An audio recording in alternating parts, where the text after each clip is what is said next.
Hello. Let me know if you guys can hear me. I can hear me myself, but I will never know until I hear if people are actually watching.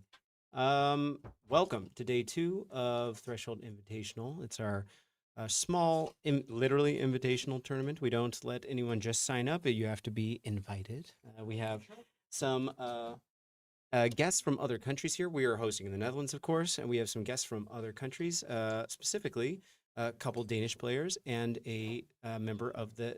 Hey, good morning. Yes, a member of the Swiss scene. Who was on stream yesterday as the third game, but today, let me see if I can get that camera going. Um, we've got, if I turn on the front screens here, camera front, I'm going to turn off my webcam. And there's Hugo, co-captain of the Dutch team. But then also we have, let's turn that off. Am I getting this? There's Casper himself from the Danish team, and also world champion from Atlanta from last year's Atlanta Championship. So we've got Khorne with Casper and Tzeentch for Hugo, and it's going to be a crazy match because we're playing on Paths of the Fae, which might be the craziest match of them all. And with Tzeentch, it's just going to be insane. But these are two extremely experienced players, and I am very excited to see how it goes. Kai, let me know if you see anything funny on the stream, but cool. Thank you, buddy. So we will go through the list. We'll talk about stuff if but just to say hello if you're in the chat and watching, and we'll have a sense for who's out there. I'm pretty sure we got the list right here.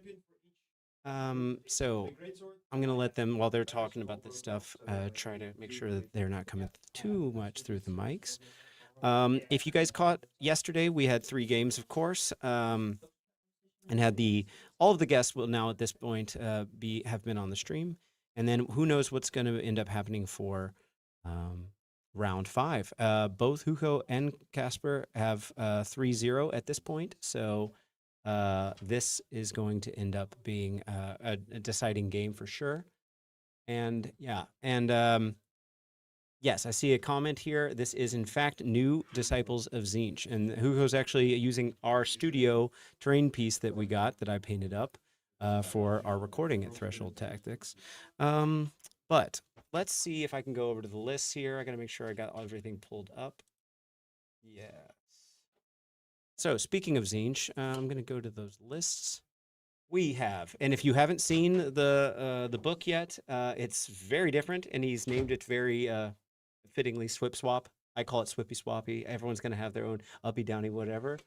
Mutants and Mad Things is the battle formation that lets you bring once per movement phase, your movement phase, one of your units that's in Masked by Illusion, their special reserve status, onto a board edge. And he's got ways to. It's outside of 9, but he can boost his charges with some fate points. But things have to kind of go quote unquote wrong, or according to the plan, to build those fate points up. His battle tactics are going to be Restless Energy and Intercept and Recover. He has the lore of Change, which I think is the stronger of the 2 lores that we have. This is going to be Bolt of Tzeentch from some chit damage, and then also D3. D3, and then -1 to wound until your following turn, including for shooting attacks. You've got the Swippy Swappy spell, Fold Reality, and you've got Transformed Spawn, which now can only be placed with 1 unit, not with tagging other units. And the spawn, you set, of course, you have to pay for in your points, but once it comes down, or once it's in your list, it starts up in reserve, but then it can keep coming down in any way you like. It doesn't have to come through the spell. And if it dies, it goes straight back up into Special Tzeentch Reserve, Masked by Illusion. The manifestations of Tzeentch are the Tome of Eyes, the Burning Sigil, and the Demonic Simulacrum, all of which have seen some amount of tweaking. The faction terrain is fantastic. The Argent Shards, which can teleport, you can cast them as like a spell portal. Very neat, and they even give you fate points if they get destroyed. We've got, in the General's Regiment, Kairos Fateweaver, 3 caster, still changes the lowest dice. He's got some new abilities. I'll talk about them later in the game. A Chaos Spawn, don't leave home without it. 6 Tzaangor Enlightened, which means on disc now, because Tzaangor on foot are a different profile that will be going away in a year. And we haven't actually seen the War Scroll for those yet. The Curseling, Eye of Tzeentch, is a 2-caster Arcanite with Devolving Aura, which can reduce every hero phase a unit within 12 inch down to down to control score of 1 on a 3-up if they haven't taken damage this phase, or a 2-up if they have. Kairic Tome lets every caster, wholly within 6 of him, including himself, pump a casting dice up by 1 or lower it to 1 so that you can unbind your spells better, which brings us to the Magister on disc, who has a wholly within 12-inch bubble of +1 attack for all Arcanite units. That would include the Tzaangors if he has 6 or more fate points. And he can also manipulate. He can unbind your own spells to get more fate point generation. He's got a block of 20 Tzaangors, and then 3 Skyfires for tagging units for +1 to hit. So yeah, there's a lot of tech that you're not seeing on this page because it's built into the army. But let's go look at Khorne, which I will be honest, I am less familiar with, so we'll be looking those things up as they come, but I'll just read through it right now. Looks like we have 2 2-drop lists, so no one's getting the drop on the other, and no one's getting a reroll. So it's going to come down to a priority roll, which of course Tzeentch likes anyway. We've got Tournament of Skulls is the formation. Prayer Lore, Blood, Blessings of Khorne, Manifestation Lore, Judgments of Khorne, of course. Battle Tactics, Master the Paths, and Restless Energy. We have in the General's Regiment a Wrath of Khorne Bloodthirster with Frenzied Taskmaster and Argoth, King of Blades, for setting out wards with heroes and maybe monsters. I have to double check. Blood Warriors twice at MSU, I believe, but I'll have to double check that too. No, yes, definitely, because there's no reinforced here. Blood Crushers at MSU and a Bloodletters at MSU. Then we have in Regiment the first non-general's regiment, Bloodmaster Herald of Khorne, and then 2 reinforced units of Bloodletters and 1 non-reinforced, meaning we have 60 Bloodletters in this list, if I'm reading correctly. And then we have a Skull Altar, of course. Those are the lists. I will go through some of the stuff that I don't know as much about later if we have the time. We are playing the Pass of the Fae, which, as I mentioned, is probably the craziest mission in the pack. Let me get that guy back. Here's the battle plan. So basically, yeah, you've got, oh, here, well, actually, they're giving out the treasures. I want to put that on stream right now. Top down. For me, the split is here. So it's these 20, and then, yeah. So these are all nice obscured. Then let's see, where's this thing gonna go? Casper, can you repeat the treasures for us? Yeah, 20 letters and the small Bloodmaster. Great, thank you. We have 18. Am I within 18 of the Bloodthirster? Yeah. Okay, cool. Then we'll go here, and then I'm gonna pull up. I think I'm gonna pull up this brick into the sky. So these are gonna go into. Oop. Stay there. These 20 are gonna go into reserve. And then that's my deployment phase abilities. Anything for you? No, I don't think so. Right, then I'm gonna let you go first. Generous. Have a good game. Oh, that's how it goes. Okay. Go. All right.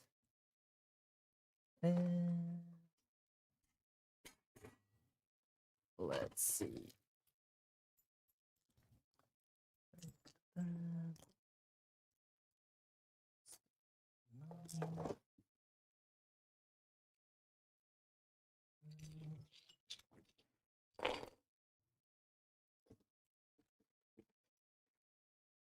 No fate points, right? Because you won the prio.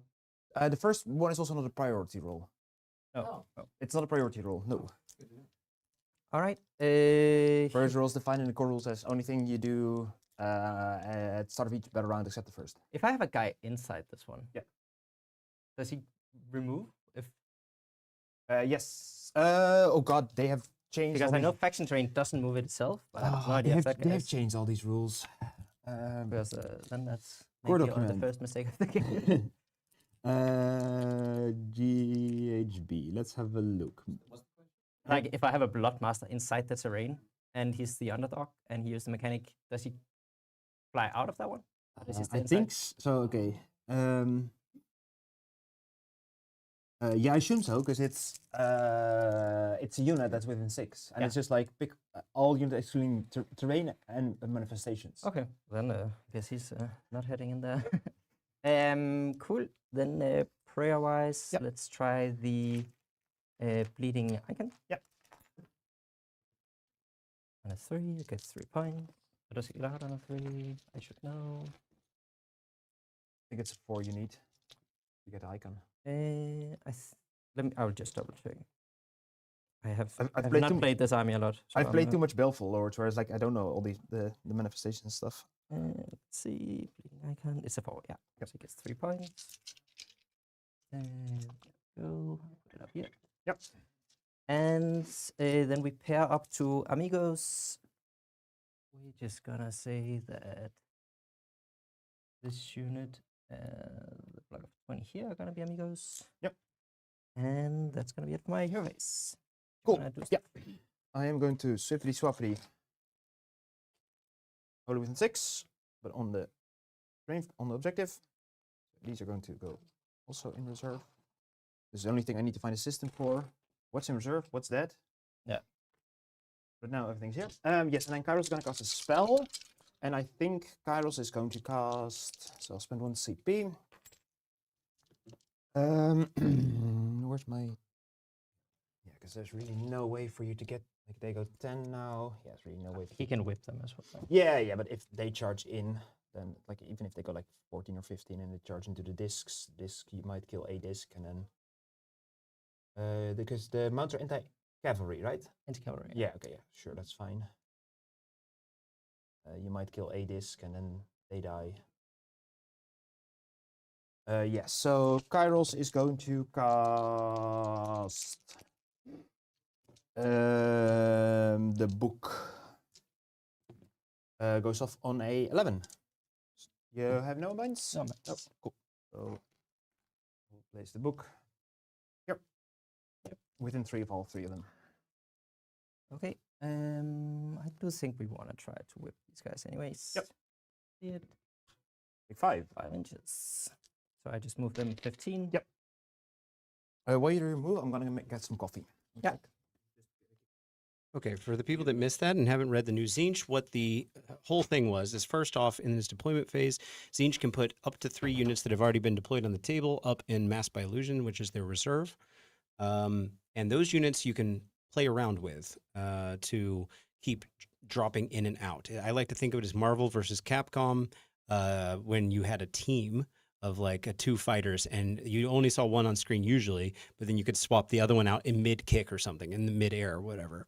So what Tzeentch can do, even in your opponent's hero phase, of course you have to wait until they're done with their part of the hero phase, if that's the case, then you pick a unit on the table that wasn't brought down before. So the Chaos Spawn, we need to keep in mind, the Chaos Spawn cannot receive this coming next time he tries to do it.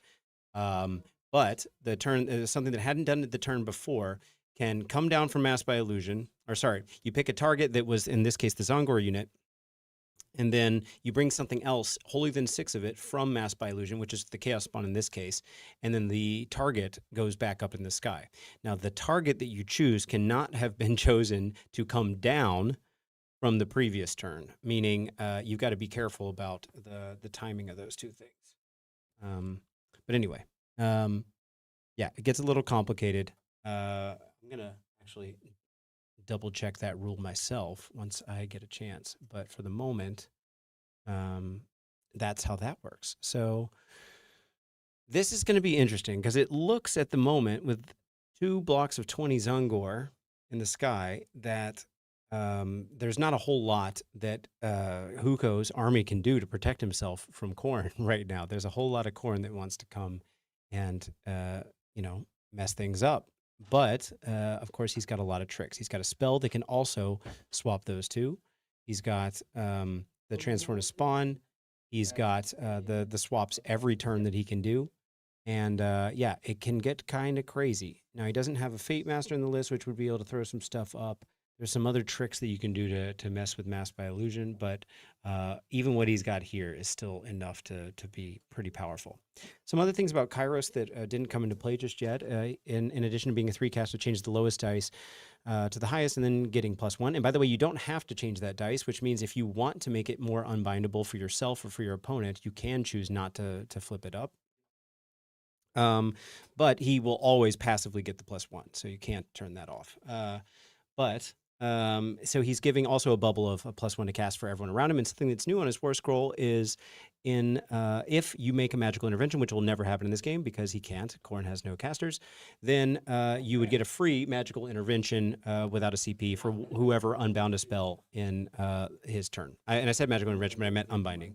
Yeah. So then you've got his other rule where once per battle round, he can change a normal dice for it to hit, to wound, or a save on a d6 to a 6, or he can change a cast, unbind, or banish to a 9.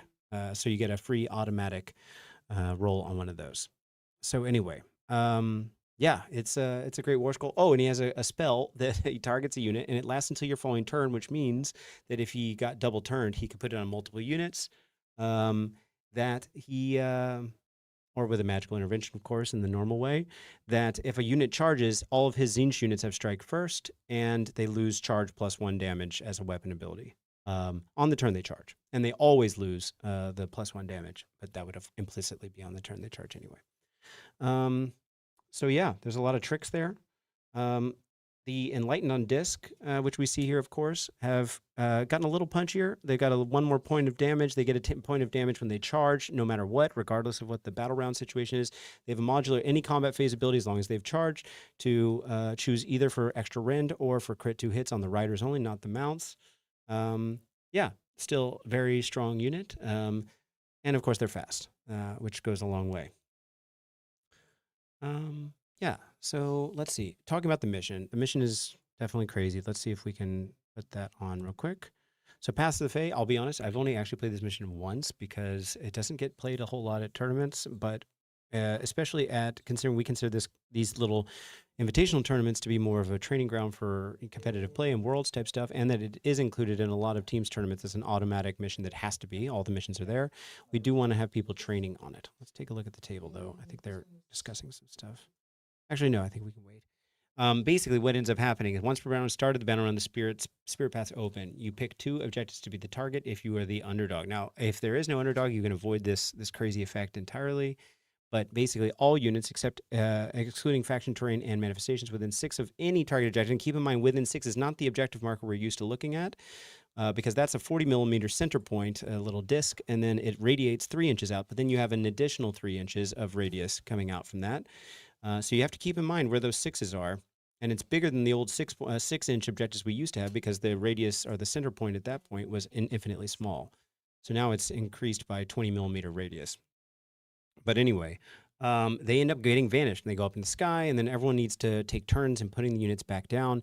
It can get a little bit crazy. And especially with Tzeentch, this is a different type of reserve. If they have units that are stuck in this reserve, they are not masked by illusion. So that's going to get even more bookkeeping, I think. But hopefully nothing gets stuck in the sky, I guess.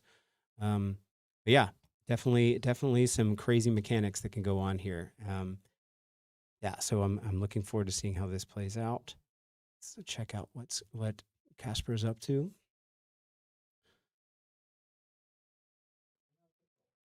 Listen in. No tricks, just pushing. Look how they massacred my boy Khorne.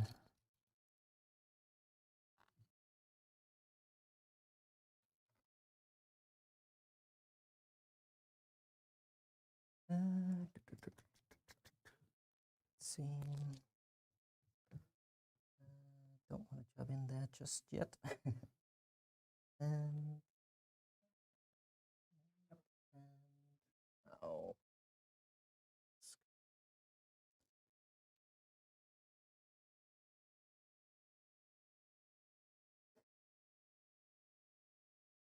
Let's run these guys. Yep.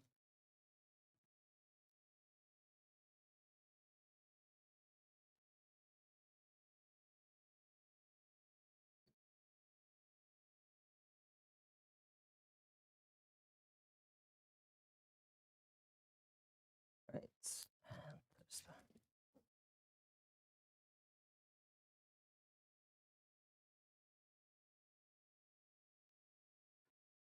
you'll joke just within 6 of the objective. I think.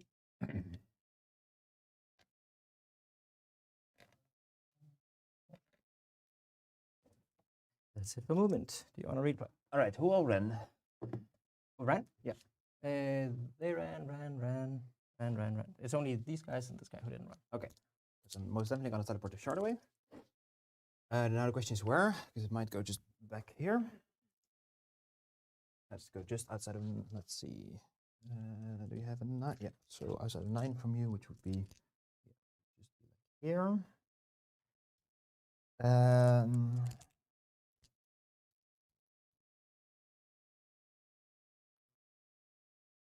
And this is, I mean, if you want to charge back here, there's like an 11-inch charge, and if you want to charge back here, that's fine. Yeah, so this is going to go here.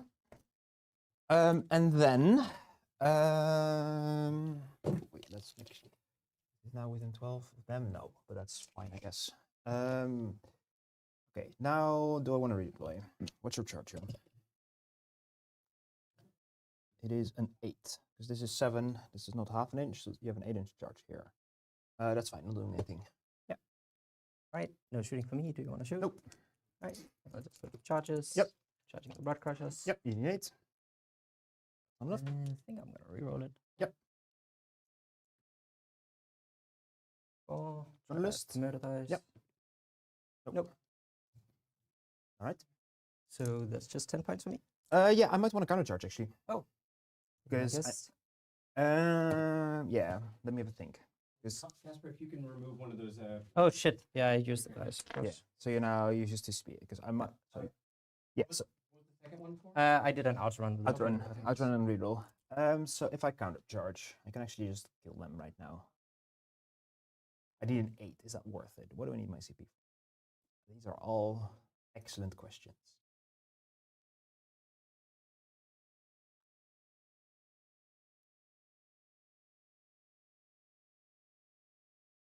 So you're just gonna score 10 right now because you were Master Restless. Yes. Okay. So you're just gonna score 10 right now. Okay.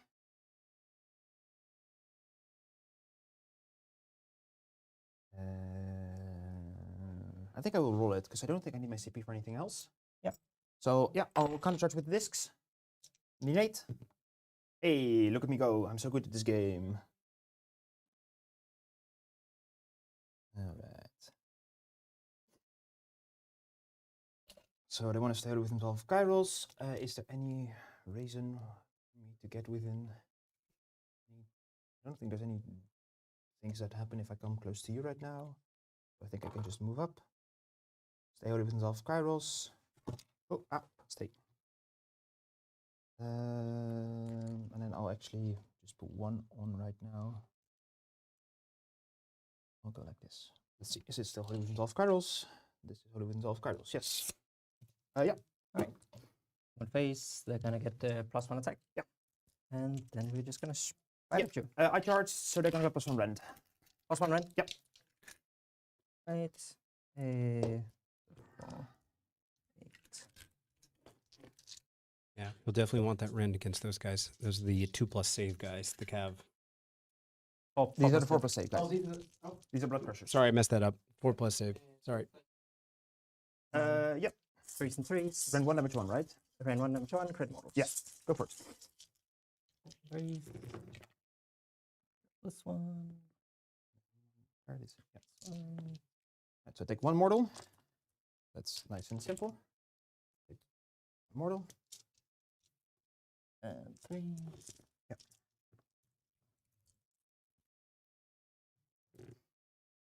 Yeah. 6. Rend 1. Take 3. I lose 1 disc. All right. And the animals. 1, 2, 3. 4s and 3s. Yeah. Heads. 3s. 3 and 2.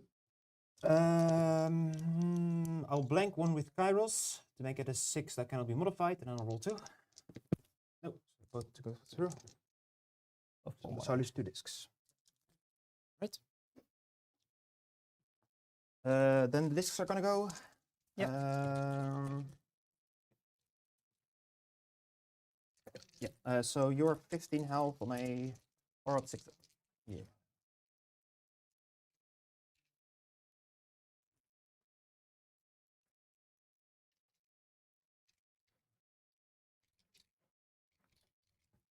I'll attack. All out defense. Yes. It's gonna be 3s and 3s, rent 2 damage 3.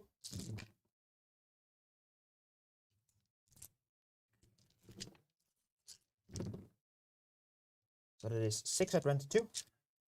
2, 5s. Yes. Take 1. Okay, so this is 15 damage. And then the discs, it's gonna be 3s on the mat. And if I'm rolling like this, that makes the game a lot easier. 5 rend 1. 1, pause. Okay. This is 6, 7 21, damage. 22 damage. Yeah.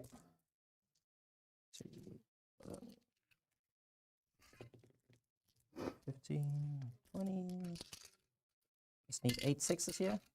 Show me the money. Easy. 1, 2, Close 3, enough.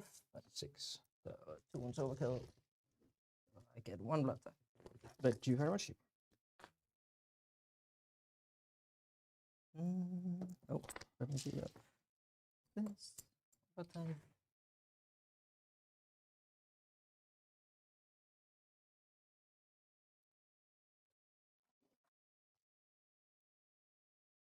Alright. So now you're gonna score 8.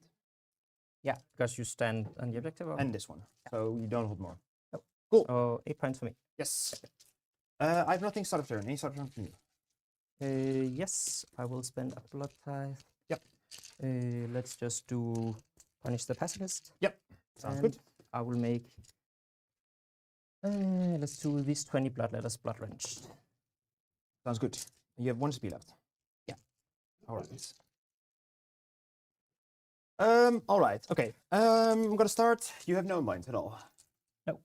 Okay, we're gonna start. Kairos is gonna cast the sigil. Goes off. Now let's have a look. Where do I wanna place this?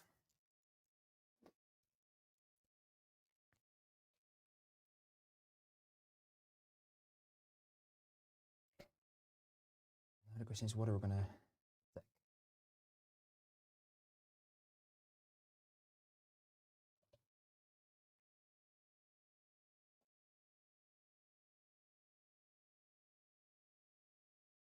So we'll go. I'm also giving you this as a charge off point. Okay, for the sigil kind of does what it used to do. It's changed a little bit. Setup's wholly within 18 of the caster, and could be wherever. No setup range. In the hero phase, every hero phase, it has to roll. You have to roll 2 dice. You choose one of the results you like. Then every Tzeentch, every friendly and enemy unit gets hit with it. If it's a friendly unit, it's usually it is a positive, and if it's an enemy unit, it's a negative. We'll see what he chooses.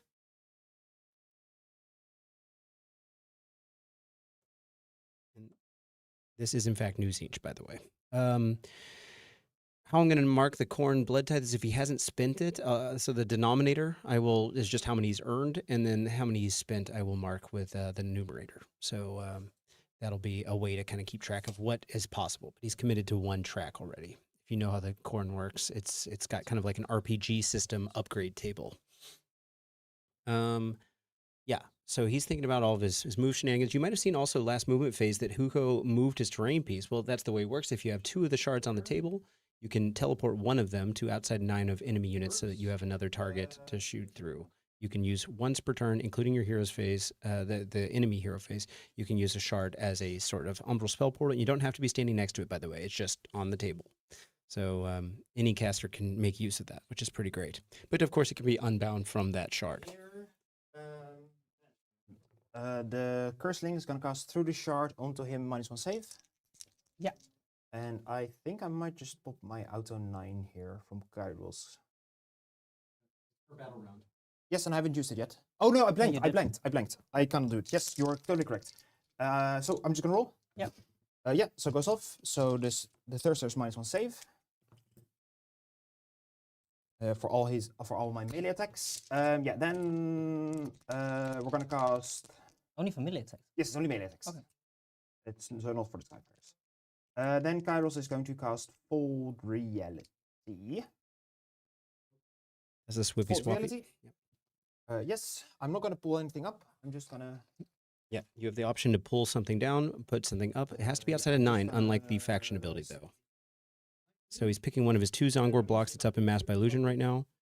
And it does have to be outside 9, so they're going to have to hit an honest charge, let's call it. But if he uses Smoke and Mirrors, then he can do it in a different way. Now, the trick is he's got a unit. He's got 2 units sitting up here in the front right now, and he can use one of those as a Smoke and Mirror targets and then set that unit up, holier than 6 of that unit, and outside of 3. Go.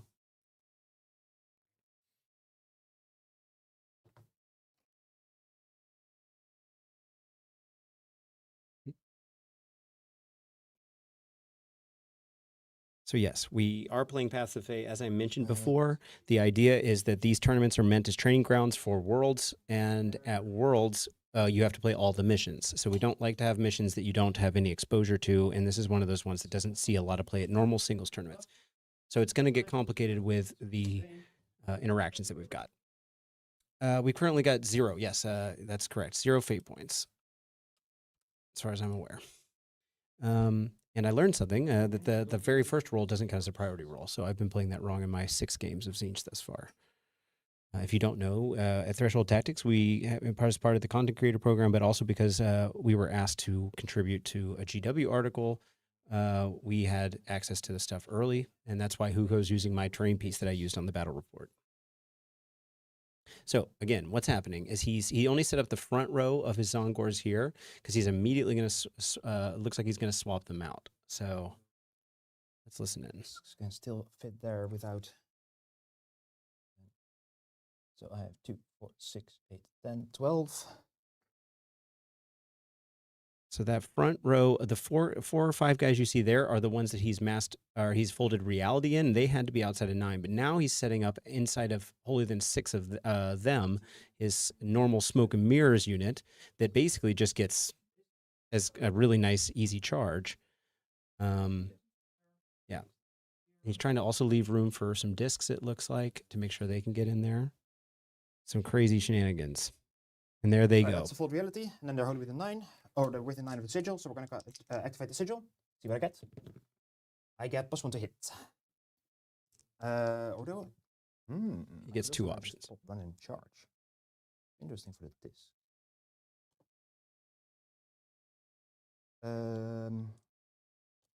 Tzaangor's hit on a 4 No, we'll go +1 to with hit. crit 2 hits, so +1 to hit, So puts him on everybody here now 3s. gets +1 to hit. Yeah. Then we're going to use the book, and then Kairos is going to use the book to cast Shield of Fate onto the discs. Yep. Goes off. So they now get 5 aboard, -1 to hit. Yeah, so he's using the other spell lore because he gets a free cast through the Tome of Eyes, and he can choose any spell he likes out of the other spell lore if he likes, or his own, but usually you choose the other one. And he used the Shield of Fate for -1 to be hit and 5 aboard. Then, what else we're going to do? So Kairos has used all his spells. I have 1 spell from the Curseling and then 1 from the Magister, but I think they're mostly out of range. So what I think I'm going to do is I'm going to use the Magister to banish the book. Yeah. Book is gone. And then we are going to cast my spell through the shard, so I can't do anything like that. And then he's basically out of range for anything else.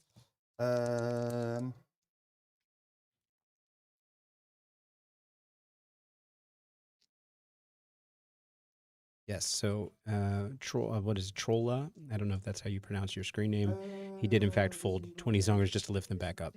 Anything for my hero face? Yes, anything for you? No, I'm good. Right. I think I don't have to pay up every turn. I think it's just my turn. Yes, That's it's just your turn. Yes, it's just your turn. All right, so movement time. Yeah, so that's a pretty insane set of shenanigans. And now those Tzaangors with +1 to hit. That's a block of 20. They have 3 attacks base on 4s and 3s, but now 3s and 3s crit 2 hits, -1/1. We don't have the Magister for crit mortals, but I don't think it matters in this case. And we don't have enough fate points to get him up to 4 attacks each, but that's also not a problem. And he doesn't have the faction for if he rolls a modified 9, then he gets +1 attack. He's got the Mutant and Mad Things, which lets him drop units in. Then. Now I gotta think, where's all the rest gonna go?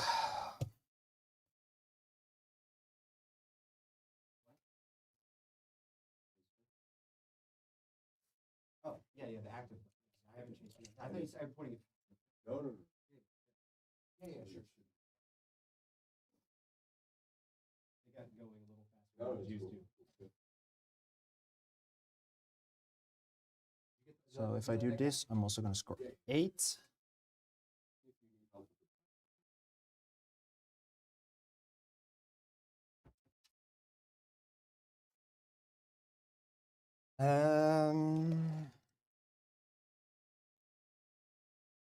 So you redeploy him backwards.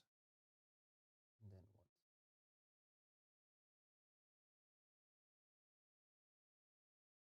what? Yeah. Okay. Hey, Rule. How's it going? Good morning. Goedemorgen. Yeah, Tzeentch is crazy. Let's see. Yeah, so there's a lot of movement shenanigans. I mean, obviously, those blood letters are not easy to chew through, but this is not the type that recurs like in Legion of the First Prince, the old War Scroll. This is the kind that gets the extra movement. But so yeah, he's got his 4 discs up front. The regular Enlightened. The Skyfires are going to have to come back in and shoot something to give +1 to hit for those discs and for the Tzaangors, which interestingly they don't really need. So I guess it would be for the disc, yeah. That's his Magister on disc. Now, of course, he has to be with Pass the Fate. You got to be careful about getting too many points, because if you get too many points, then you might have your units thrown up in the sky, and then you got to deal with all that stuff. So, but it looks like a good chunk of units are around that center objective. So all of them would have to go up if that objective gets chosen. He can also move a terrain piece again this turn. The terrain pieces, if you only have 1 on the table, then you can generate a new one, but it has to be wholly within 12 of the existing one. If you have 2, then you can teleport one of them to anywhere you like outside of 9 of enemy units. If you don't have any, then you're just out of luck. No more, no more. But you would have implicitly gotten 2 fate points underway because you lost 2. Every time you lose 1, though, you get a fate point. So, yeah, this mission's going to be crazy, especially with these 2 armies, especially with Tzeentch. Just, yeah. Yeah, Tzeentch is amazing. And I don't mean it, I mean, I think people are going to solve it. And Hugo's obviously doing well at this tournament. He's also a great player. But I don't think it's going to be an army that is for everyone. But I think, I mean, my games thus far, I've played 5 or 6 with totally, relatively different lists. And every single game has been a fun experience for me. Like, I'm just having a blast. And I've I've won only 1 of those, for what it's worth. But there's just so much to process. And so many cool shenanigans. Let's see if there's another unit that I can talk about here. The Tzaangors are pretty straightforward. Everything we've already discussed. What's he got off table right now? He's got, let's take a look at the list real quick. Someone was asking about that, but it is in the chat if you guys are curious. We've got the Spawns on the table, the Enlightened are on the table, Curseling, Ran, Magister, and Disc is on the table. Tzaangors, and the Skyfire. Yeah, I don't think there's a whole lot we're not seeing. There's a block of 20 Tzaangors that's not on the table. And yeah, I was wrong. On the Khorne list, those were not blood. Yeah, they're blood crushers, not blood, whatever they're called, mighty skull crushers, whatever. But it's hard to tell from a distance, and I hadn't remembered it from the list. Okay, let's go back to top down. So he's moving that terrain piece. Yeah. Let's listen. I can deep strike something. I can deep strike these 20 dudes. 6 from a board edge, we could be.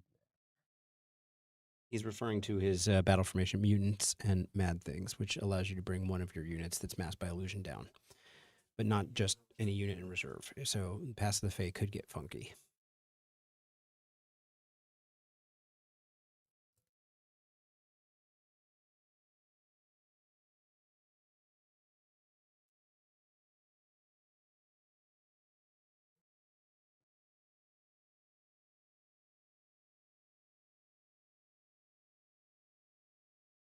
Some of the other battle formations Tzeentch now has access to are one where you choose a unit that started any turn to die. This turn could be friendly or enemy. I like that one a lot. That's called Malevolent Schemers.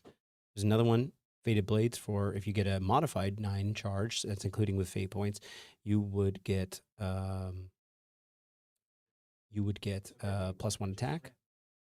And you've got another one for every time you use any amount of fate points, you can roll once per that usage of any amount. So if you use 4, you still only get to roll once, but you roll 4+, and then you get a fate point back. Dude with the horns down.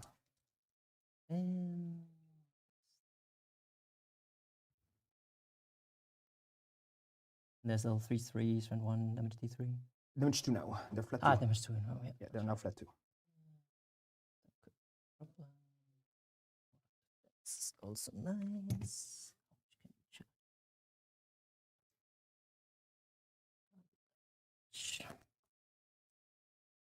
Also move those cards.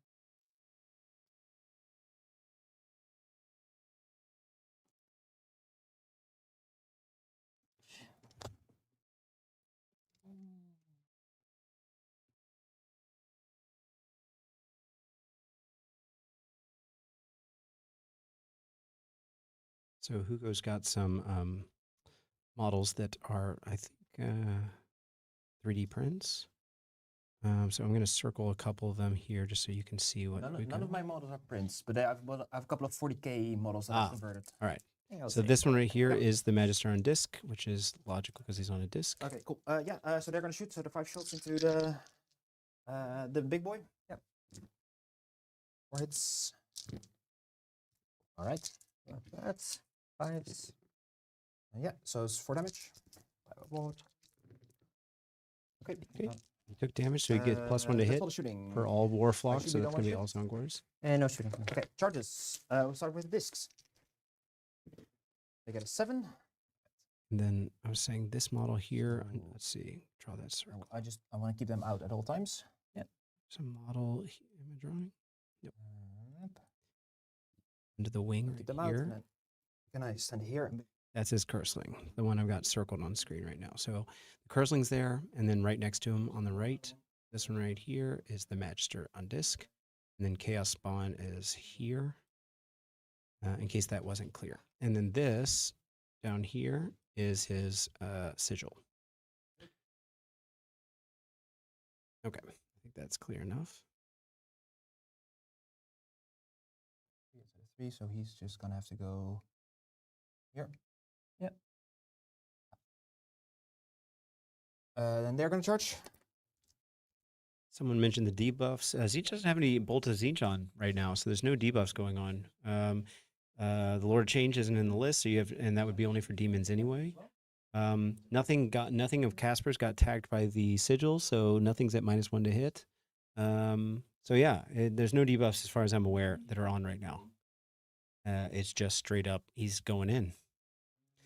The big block of Tzaangors have a +1 to hit from the sigil, as do the disc. I don't think anything really neat. I think those shooting attacks from the Skyfires were just to put some extra damage on it. Yeah. Let's listen in. I mean, I would also get all of them on my end. Charge here. Don't get anything. If I just leave them there, just gonna stay there. We only have 1 fight. Do 1 CP.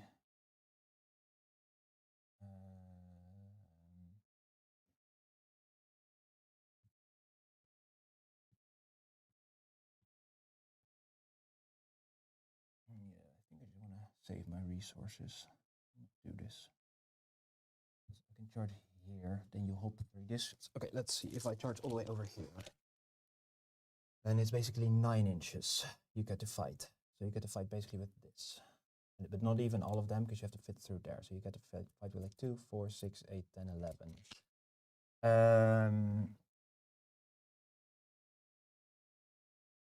You give them +1 attack.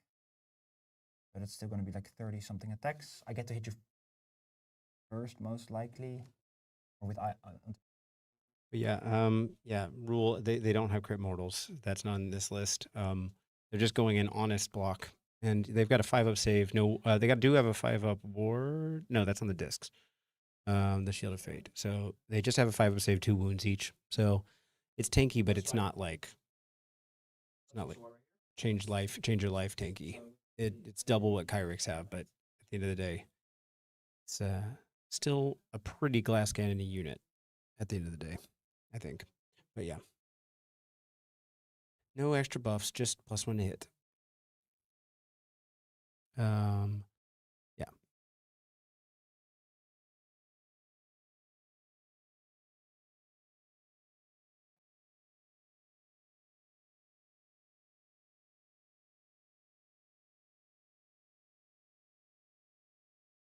Might be a terrible play. We'll see. You're already gonna get holy inside your territory. Yep. So you have to figure it out. So yes, that's a buff I forgot about. They get +1 to wound when they're wholly in enemy territory. So he'll be at 3s, crit 2 hits, 2s, -1, 1. +1 attack on these guys. They're gonna do a small move. Hippity hoppity. Hibbity hubbity. Swoopity swabbity, yeah. Hibbity hubby. Hell yeah.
So this right here is the Bloodletter's War Scroll ability to be able to move if they're in combat as a combat ability.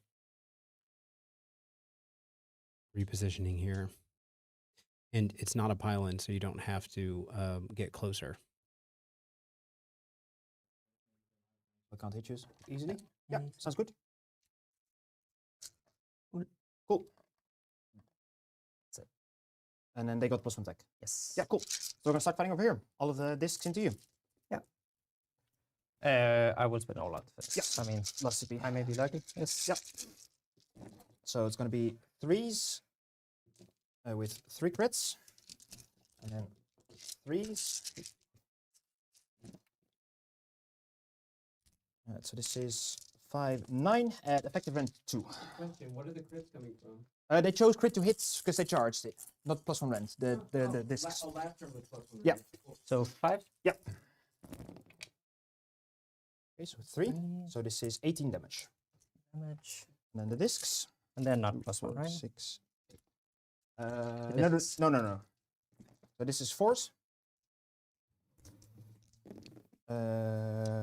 So this is going to be 3 effective rend 2 because 2 effective rend 2. I mean 2 effective 2, so that's 5 5s. again. Yeah.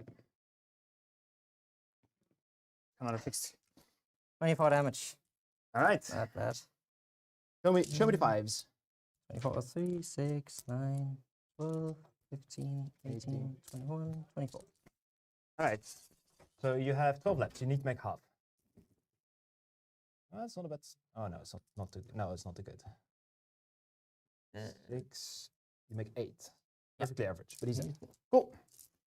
All right, that makes my life a lot easier. You do get blood tithe. Yes.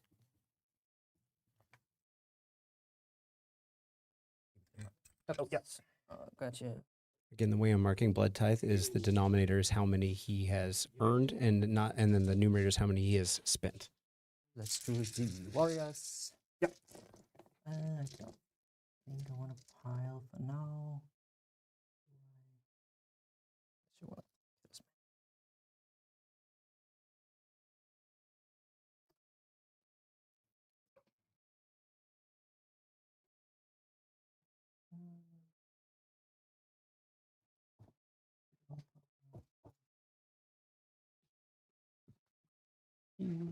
Yeah. I think they're okay with that. Yep. So everybody can fight. So it's just going to be 31 attacks. Yes. Force 3s, 1/1. Good hits. 31 exactly. Yep. 4 and 3s. Crit out the wound. Oh, they have autos. Okay, yeah. So 2 and then so 3 autos. Not a bad roll. And 3s. Feel free to roll my dice. Cool. 6s. Okay, so 1, 2, 3, 4, 5, 6 die. Yep. Which means I can now pull them out of combat, I think. Go 1, 2, 3, 4, 5, 6. Move. Yeah, cool. Then all of them are going to go into here. Yeah. I'm going to make a slight pile in. Yeah. Yeah. Because now, because you hopped away, it means I can come closer without tagging them again. Right, because I can now... Here I'm still out of combat, right? From you? Of combat with you. Yeah, cool. What we're going to do... Stay everybody inside your territory, and then now I should be able to...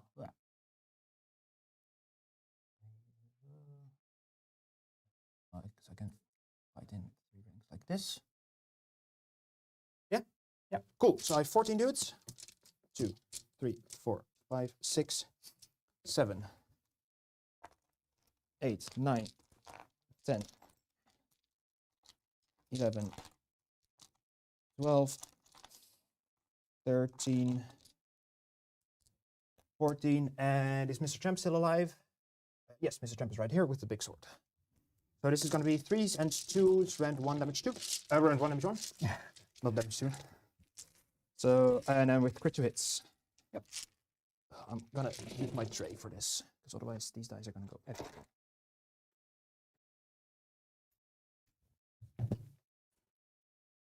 Oh. Alright, so 3s. This was a 6.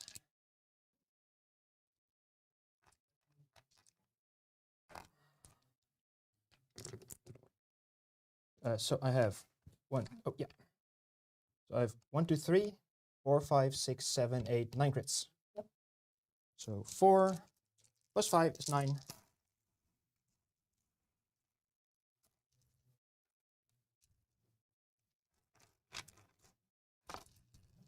I need to grab my small dice for this again. Feel free to use. Yeah. Can you help me? Yeah. Small hands. I'll help. So it's going to be 4 ups. Yep. Go, go, go.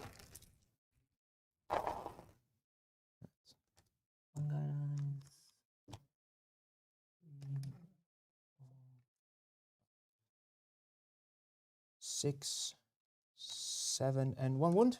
Oh, no, 8. This was a 3. 8. Yep. Oh, do I have my small dice with me? I bought these when I ran Tzaangor in 3rd edition, because there they also had 5 attacks each. So I bought 100 of these tiny ass dice. So I guess we're gonna have to bust these out again. Cool. Yeah, so that's end of turn. So I am gonna score 10, because I don't have a treasure. I have 1, 2 more. Yeah. So I score 10. So you're the underdog. Perfect. Roll off. Yes, sir. I roll 2. A 2. I have a 2. You have choice. Yeah, I think I'll take it. Yeah, and we tie, so I don't get a fate point. I have 8 points, right? You have 10. Yes. So you can. I decide the. Yeah. So. Swabby. That's how that works too. You don't get a fate point if you tie. Yes, that's it's specific. It's specified in the rules. I don't know if this is intended, but it's the there's like a winner, and if you tie, the person who goes who went first last round gets to decide. It doesn't say it wins. No, he gets to decide. But it's if you tie. It specifically tie is also bolded and stuff. So no, you don't get a fate point that way. How many blood tie do we have now? Just one. You used the 1 and you got 2 in total. Yes, 2 in total. Yes, you get 1 for the thirster, 1 for the thirsters. Cool. And you have just 20 Tzaangors to swap with, right? Yes, I have 20 Tzaangors in the sky. And that's 2, 4, 6. These are going to go onto over here because they are dead. Units blood drenched. I assume you're taking it, but Yeah, yeah, I'm taking it. okay. Yeah, cool. I'm just considering whether I need to swap. I actually must pick two. Yes. Right, so it's not even a choice. I can get you down there. Where would I pick you? Guess I'm okay killing stuff. Really tied up there.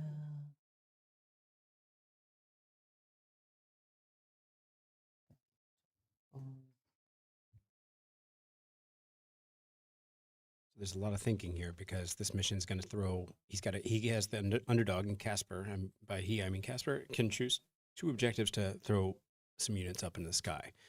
I don't know what's within 6, but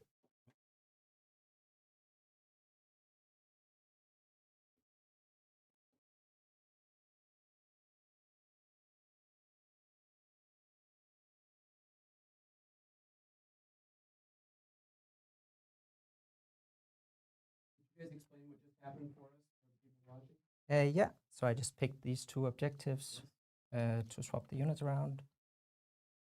And that's what we're doing. okay. So not throwing the stuff in the center up in the sky, just giving him kind of a teleport in this case for his own units. And start of turn. Gonna do that or that. And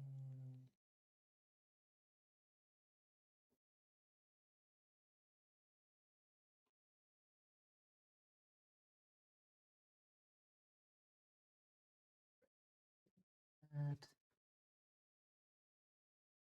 Yes, especially those guys. And yeah, let's just do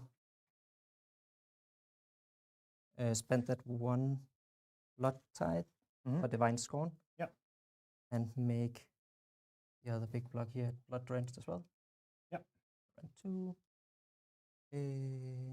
That's it for start of turn. Do you have start of turn stuff? Nope. We're gonna pair these 2 units Yep. up again. The amigos. And or are we? Is there better units? Could also be those 2. Yes. Have to choose one place to do that. Oh, sorry. I of course need to roll. I don't know if it matters because Kairos is anyways going to be able to come first. But just for the sake of it, Yep. 3 up. Yep. Yeah, Cool. just 1 power level. And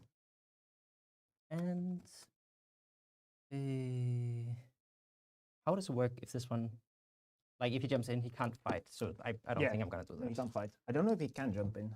I'm here. I don't know. I don't know how this works. I actually. I'll check for you. Yeah. Blades of Khorne, War Scrolls. So the buddy thing he's referring to is Tournament of Skulls battle formation, soggy battle formation. Once per turn army, your hero phase, you can pick a friendly non-hero bloodbound unit and a friendly non-hero Blades of Khorne demon unit to be the targets until the start of your next turn. While the targets are wholly within 12 of each other, add 1 to wound rolls for both combat attacks.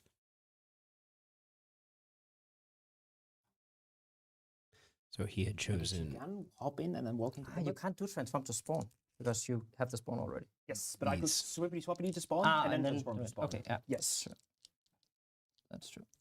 And This then you is- have to put 20 singles. Yeah, that's true. Yeah. I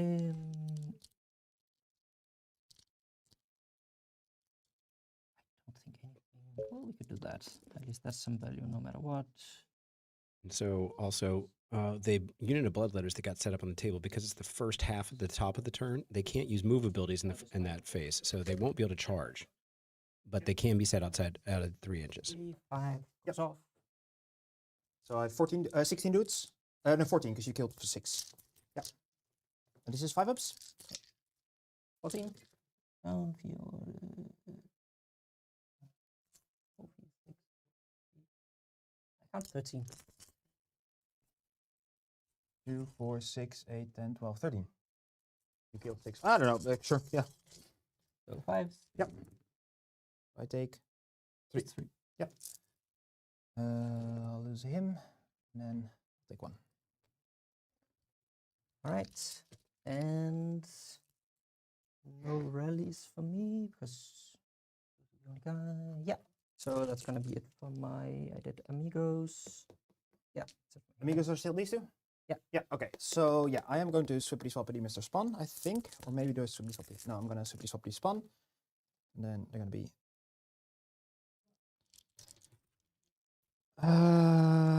do I need to... If I do him, we can go basically here and block you entirely here. You charge the Spawn, I don't care. They don't get to do a move ability, but they, of course, get to hop. Do I need Spawn? I think first things first, I'm going to spend a CP in Kairos. It's going to cast through the shards. If you charge me, I get strike first on them. Yeah. With a 9. I'm going to use his once per battle round ability. Yep. So I get strike first if you charge me. Put this next to them. And then... You have 3 CP left then? Yes, 3. You have 5. Because you are the underdog. Oh yeah. Do we have more of those around? It should be. There should be some up here. I'll find it for you. Okay, thanks. I think I'll switch him out for the... So we're going to go...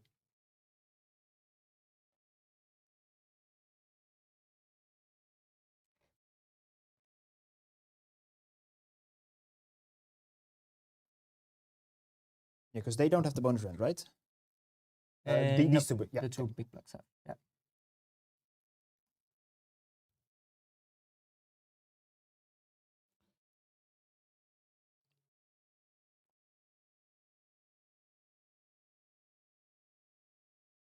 Two, 4, 6, 8, 10.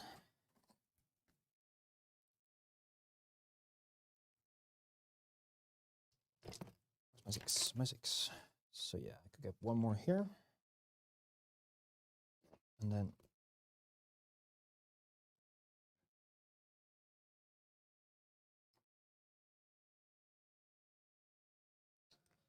Uh, 2, 4, 2, 4, 6, 8, 10, 12, 14, 16, 18.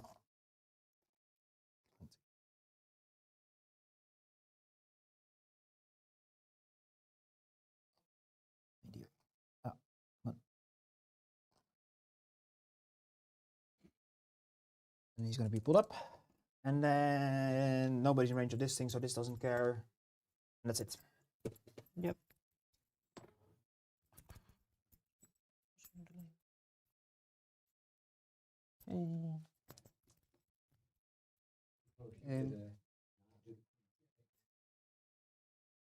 All right.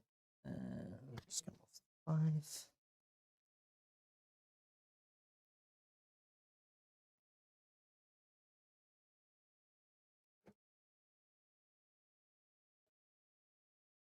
You need a 5? No, that's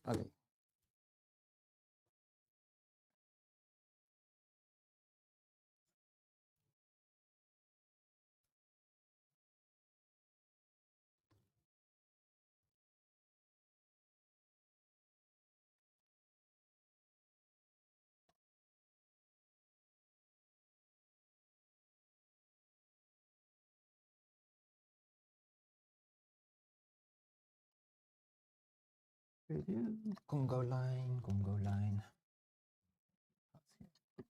I can say we've only used 1 of the murder of the abilities in the Khorne charge. 2. What was the second one? Punish the pacifist and divine scorn. He just unlocked divine scorn. And what does that do again?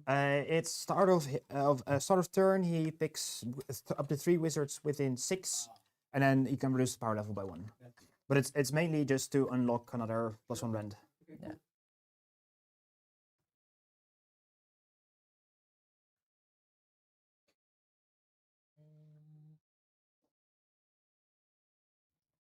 Meet those amigos.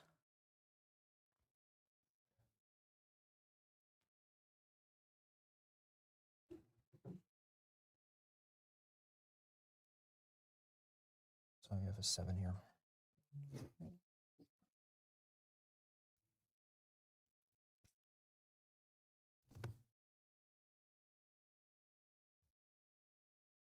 guys are gonna conga line a little bit. Okay, so yeah, let's see what we're talking about. We haven't really talked about battle tactics much at all, really, but obviously Khorne, Casper is going for Restless energy, so trying to steal an objective here, and Master to kill a hero. Now, killing a hero in Tzeentch, of course, is great, but it doesn't have a whole lot of range protection. And Hugo just swapped up the Magister on disc up into the sky. So he's now the Curseling who's sitting there next to the Bloodletters who can't charge this turn anyway are on protected by all those Tzaangors. So I don't think he's too worried about losing a hero this turn, but we shall see. And just for double checking here. Yeah. Okay. So I think another reason Hugo didn't want to swap out the Chaos Spawn to put a Chaos Spawn inside that unit is, like he said, they'd get a 3-inch move. Let's see. Listen in. Stay in combat, obviously. So yeah, that's it. I am going to. I think I'll replay here. Yep. 5.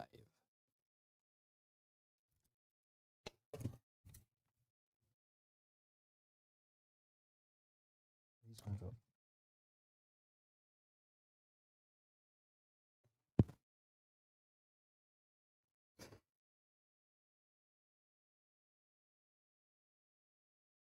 This now should at least be an 11, but it's probably a 12. This is a 12-inch charge now for them. And then over here, you have an 8. You have an 8. Cool. And down to Oh, 2. yeah. Shard. This shard is going to teleport back here. Yeah. Let's do. Yes. No shooting for me, and shooting from you. Nope. 3 charges. Yep. Charge the spell hit. Yep. Oops. Ooh.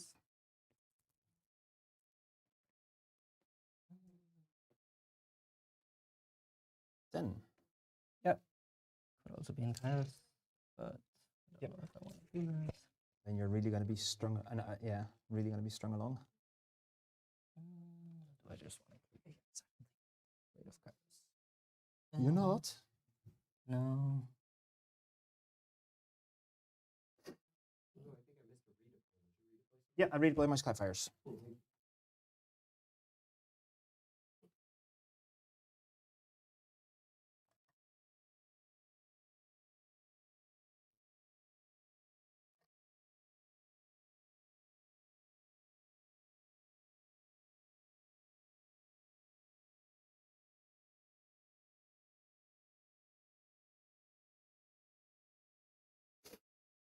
So we had the choice of sending those Bloodletters into the block in the southeast corner, but that, as Hugo pointed out, would mean stringing out quite a lot and not getting a whole lot in. Instead, he's chosen to go into the Tzaangor here. Fine. Getting all the big ones. Shield of Fate. You only have 16 wounds left, right? Yep. 18 wounds. Let's go. Just for that. Yep. And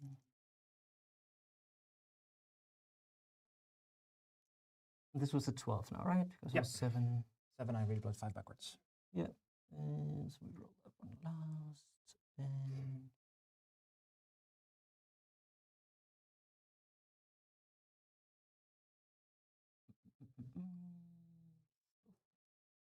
do it like that. Guess we need to see how far those guys get first. Yeah, let's just do the warriors. Yep.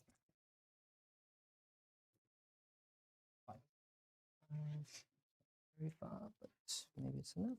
You anyways get straight first. So shouldn't.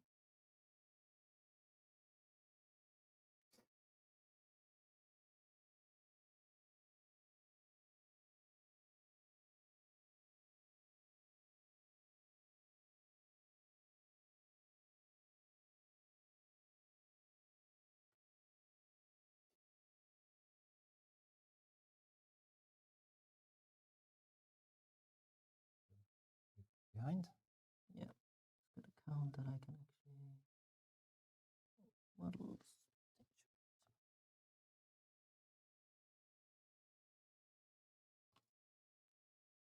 have to remove from the front, but I can remove 1, 2, 3. Still half an inch here. Yep. So, okay. Charging this block. Yep. Yes.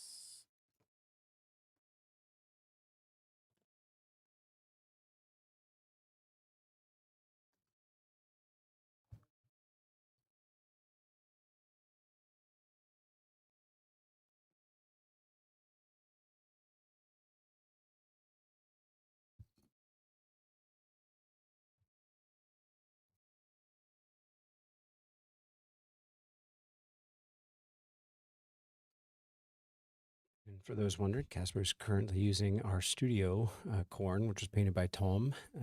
This is painted in an alternate, obviously Khorne color scheme, more nurgly, I suppose. But that's just how Tom's Khorne army looks. Because him and Mark from yesterday's second stream, who was playing my KO models, and some of our buddy George, we said, hey, you don't need to bring your models. It's fine. Well, we got stuff here. We can make that happen. So, yeah. And let's just see these guys. Yep. See what they want. 6. 6. Funny. You have a 6 here? I had that wrong. I read it wrong. It's can't use move abilities in the first movement phase of the first battle round of that round. So they are coming in. I read that wrong. They are coming in, but now they get the. We're gonna have some activation stuff here, and so the question is, can they get into the juicy stuff? Try to get Master started. Yeah, like I said, I've only gotten to play this mission once thus far because it just, like, again, doesn't come up in tournaments. So if you're prepping for a tournament, then a lot of times you don't see it. But yes, so the rule, I'll read it out loud, is those units, the ones that you set down through Pass the Fate, cannot use move abilities in the first movement phase of the battle round. I was, thinking it just, I skipped over movement phase. If it is possible, not possibly set up, it's set up as a reserve as a lost unit. So here they come. 2 6s. Take 1. Take 1. Cool. Oh, 10-inch.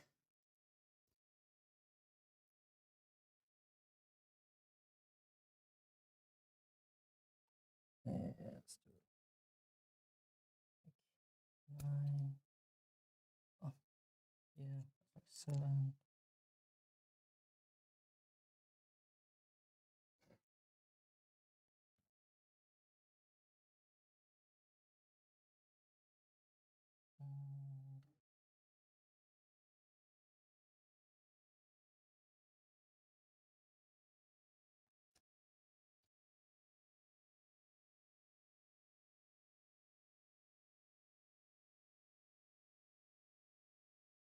Basically, want to be able to go range. Yep. This way. Be outside 3 here. Yep. And just within 3 of Yep. spawn here. Yeah. Let's see if we can get a 12 on the dice. Nope. Nope. Any counter charge from you? Nope. Because all my stuff is in combat, basically. Let's do the 3-inch move. Yep. Yeah.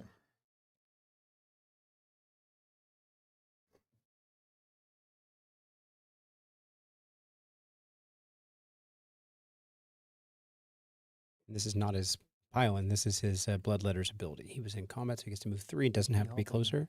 And for a lot of people at home, you might not be used to seeing someone not have a unit hug the unit they just charged, but the reason is because he wants to be able to orbit around these units to get to a juicier target. Yep. And now he gets his pile-in, and he can choose where he wants to go. Others to hibbity hub. Nothing that matters here at all. Not there. And what it functionally does is allows him to control the tempo better. Yep. So they're gonna pick them as their piling target. Yeah. Means he can go back here. So He'll be base to base. And these can basically go 3 this way. Because then here he is over 2-8. this was Kairos' spell. He cast it on, I believe, those Bloodletters, which means if those Bloodletters charge something, all Tzeentch units they're in combat with get strike first, which means even though there's another unit that charged in, those units don't get strike first. They just strike normal. So the discs get to go first here, and they're choosing between a couple different pile-in targets here. to make some room, I guess. But those bloodletters are far enough away that they're 6 inches away. With the pile in, some of them aren't going to get to slap. So he's, I guess, trying to play defensively here. But it does mean, of course, more on that objective. But that's, I think, a bit obvious. It speaks for itself that was going to happen. There's not enough control on that objective. Stupid disc.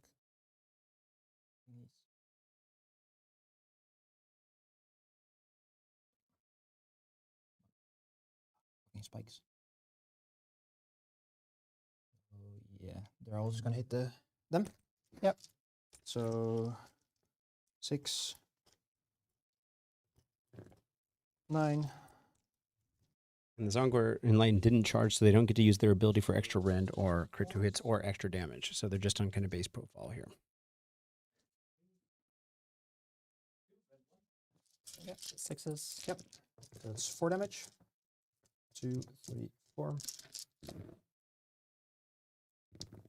2 rend 1. 1, So 6 damage. 6 at what? Yep. Alright. Then over to you. Yep. I'm going to pick this guy, and he's going to chain X Fate Yep. with that unit, the +1 to hit. Yep. Let's do him first. 5 attacks, 3s and 3s, rend 2, damage 2, crit 2 hits. Yep. I don't know why he doesn't have crit models, but okay. Not too happy. bad. I guess against these guys, might be better. Yeah. Well, So you kill 3? 3. Yeah, cool. You kill 3. And I want you to pile into. I guess I don't really want you to pile into the disc, so we'll pick him. Oh, Plus these guys, +1 to hit.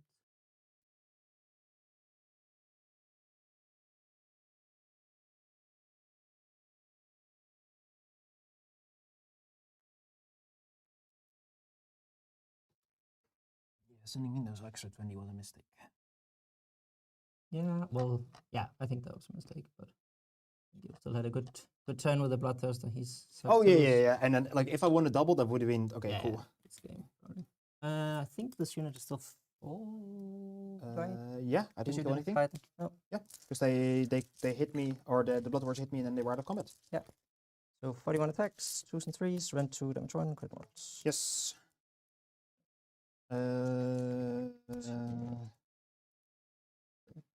Yeah, that's fine. 2, 41, so this is 20. I'll just roll this twice. Yep.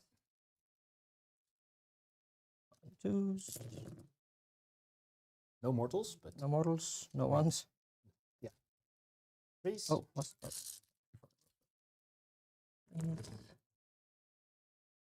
There's 1, 2, 3, 4, 5, 6, 7. That 1. So I have 2, 4, 6, 8, 9. I have 2 left.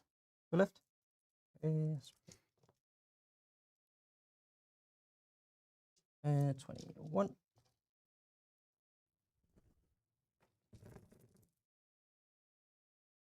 One more guy.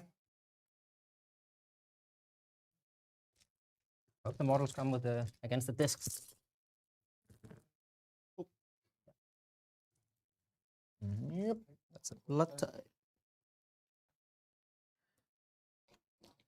Then I get to activate with my spawn. Yes. Yeah. 9 attacks. 3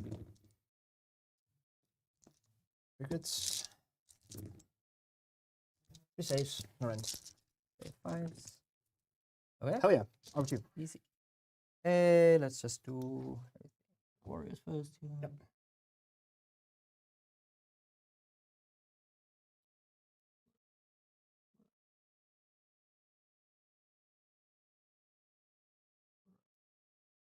It's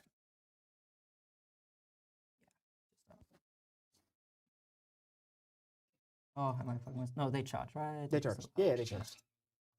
Fuck myself up again. They charge. It's just gonna be 5 guys. Yep. 15, 16 attacks. Alright, so it's going to be 5s and 3s now, because one is Yeah. not hit. 5 and 2s, +1 to wound. Oh yeah, because they're amigos. Yes. 15, 18, 19. 4 more. Let's jump. 18, Yep. 19. Yeah. Fives. Basically just fishing for autos. That's pretty good. But that's pretty nice. Twos. So 2, 4, 6, 7. And 1. Okay. Should I wanted to do that much? he's the one that has the most in range. And it's still just me, right? Yep. Yeah.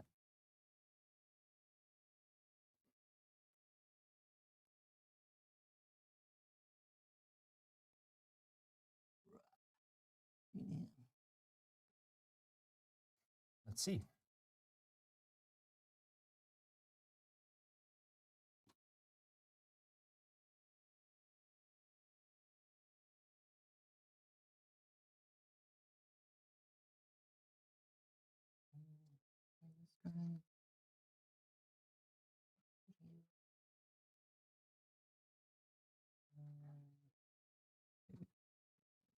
Yeah, let's go for sure. Yeah, that can get in, and then I think that's it. So 3, 6, 7 guys out. Yep. Oh, but maybe count like this: 3, 6, 9, 11 guys fight. Yep.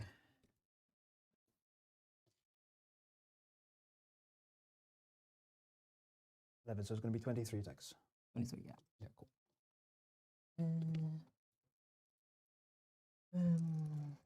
Gee. I'll defense this. Sure. Yeah. So you have 1 CV left? Yep, 1 speed left.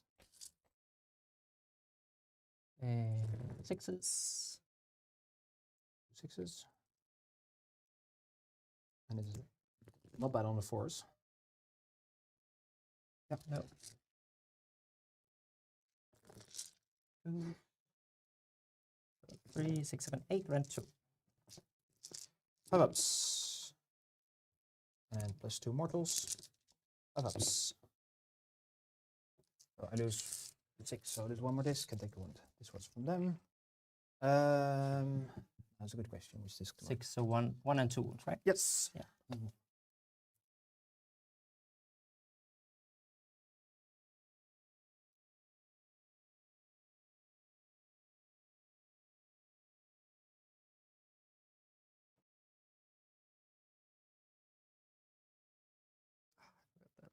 I've never ever once remembered my 3 up or the model wound. Yeah, what is it called? Oh, Punish the pacifist. Yes, that's also and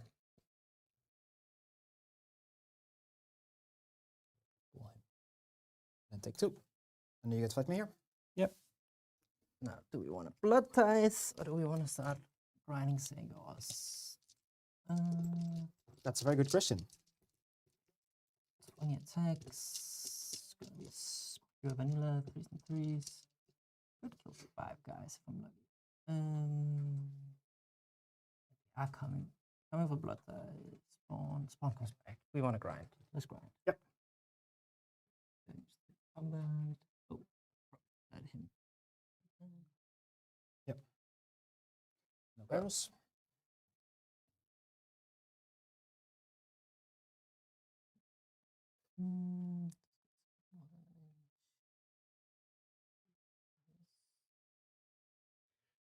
While they're battling this out, I have just copied a link to the description of Casper's mini documentary he made from his experience in Atlanta at the last World Championships of Warhammer. So if you're interested in that video, it's very well made, and it's an honor to have him here at our tournament. So figured we'd share that in the description.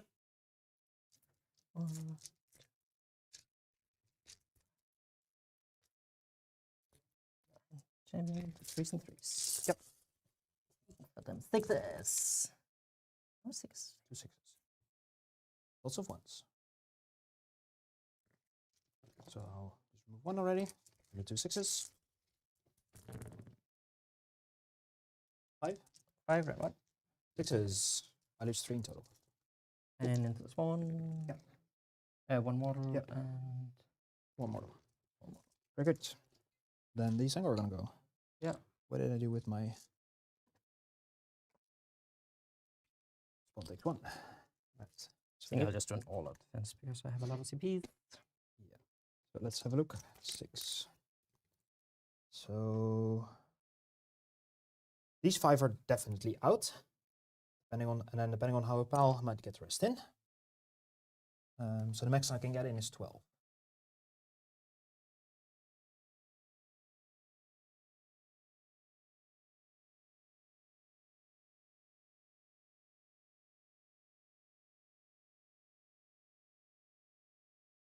You left Kairos out, right? Yeah. Yeah, cool. These definitely can go here. And then yeah, these 2 can go here. And he needs to be here for coherency's sake. And then these 5 are going to be out. So I am going to have, yeah, because 3 died, 5 are out. So I have 12 dudes. Yeah. Let's run this. Oh, yeah. 1, 2, 3, 4, 5, 6, 7, 8, 9, 10, 11, 12. And Mr. Champion is right here in front. So this is going to be 4s and 3s. Cool.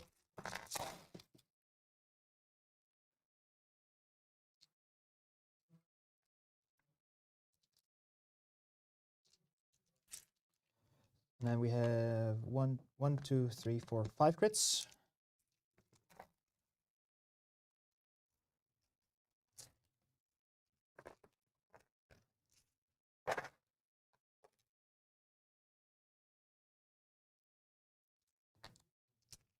You mind helping me? 5s and 6s. Yeah, actually defense. Yep. 5s and 6s.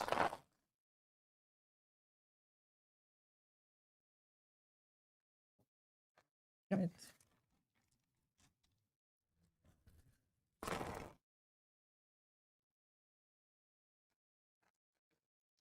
Do 1, 2, 3, 4, 5 guys. Sounds like a plan. All right.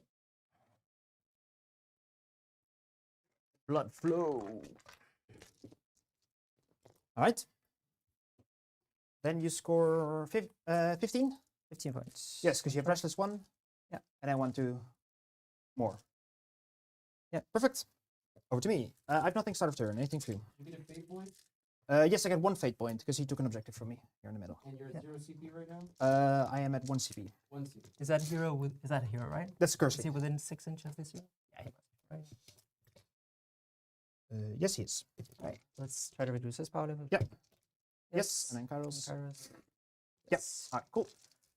So let's do some spells and stuff. So this falls off. So I'm going to start by casting Kairos' Warscroll spell on them. That goes off. So they have the strike first if you charge me. What did I do with my strike first token? How? And you count your fate points, right? Because I've taken at least. I take 1 objective. Yes, I have 1 fate point. Yeah. I have 1 fate point. Then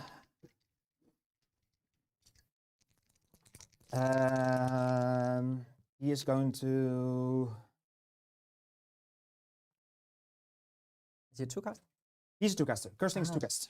Yes. All right, let's see. Can we do this?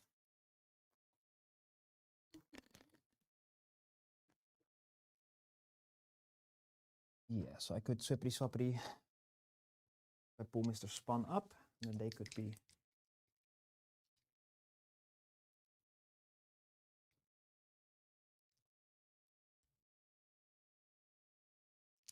And you have 4 CP, so you have a lot of CP.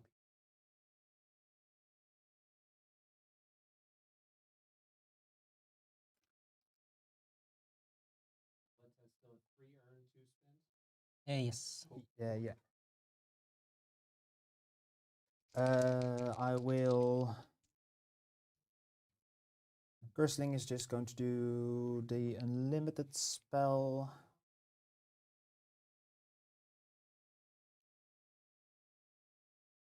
Them.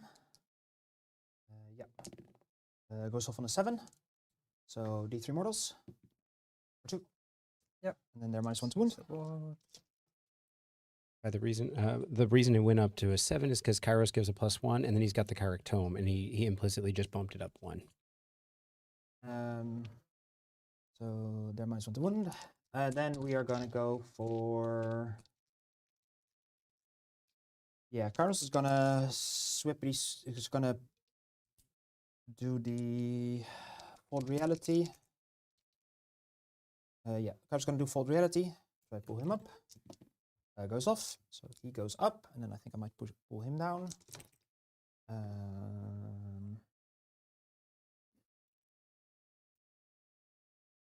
So he can go like here. So Fold Reality is the spell on the Lore of Change that allows him to do any combination of putting a unit up, a unit down. You do have to do it in a specific order, but it doesn't matter here. And yeah, then we're gonna can also just retreat them. And so he put the spawn up so that he's up in Mass by Illusion, and then brought the Magister and Disc down. You have 4 CP. Then if they countercharge me, that is okay. They're -1 to wound. I get strike first.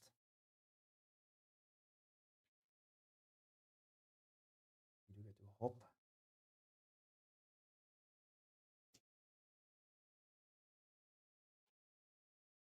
Here's a blood dive for you. Let's start by he's gonna cast the tome. Yes. The book. Book is gonna go back here. Kairos is gonna use the book to cast Shield of Fate onto them. Yes. Shield of Fate onto these. So -1 to hit and 5 up ward until your start of your next turn. So we'll just do that now. Yeah. So I guess he's gonna get +1 to hit.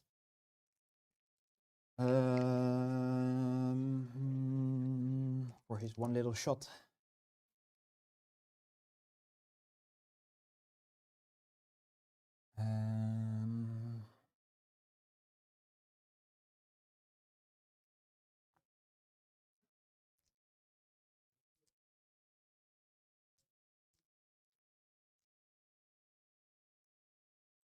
You scored 15. Yep. Okay, so if I score 10, I'm underdog.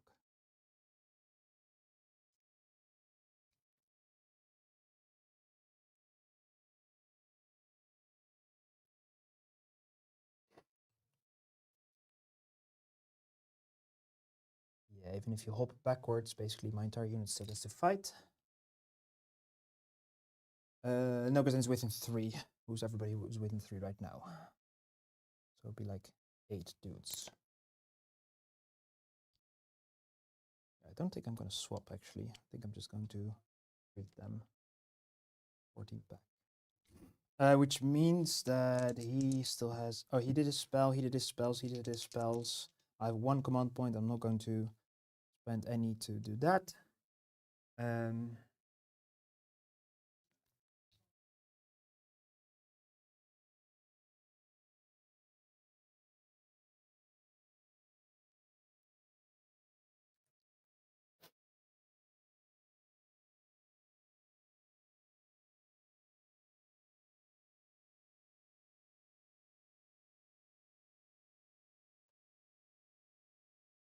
Yep. Mm.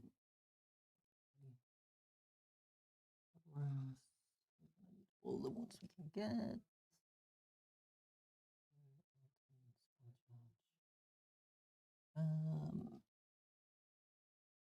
Want to stay alive. Right now they're outside of 6.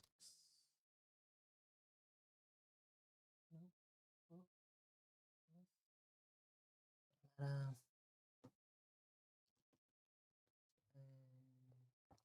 What is this the 40? Yeah, that's good. That's the 40 unit post.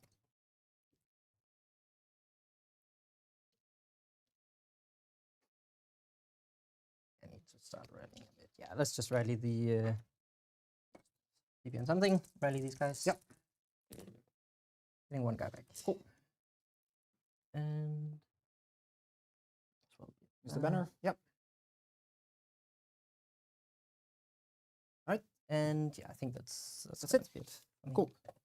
Movement time.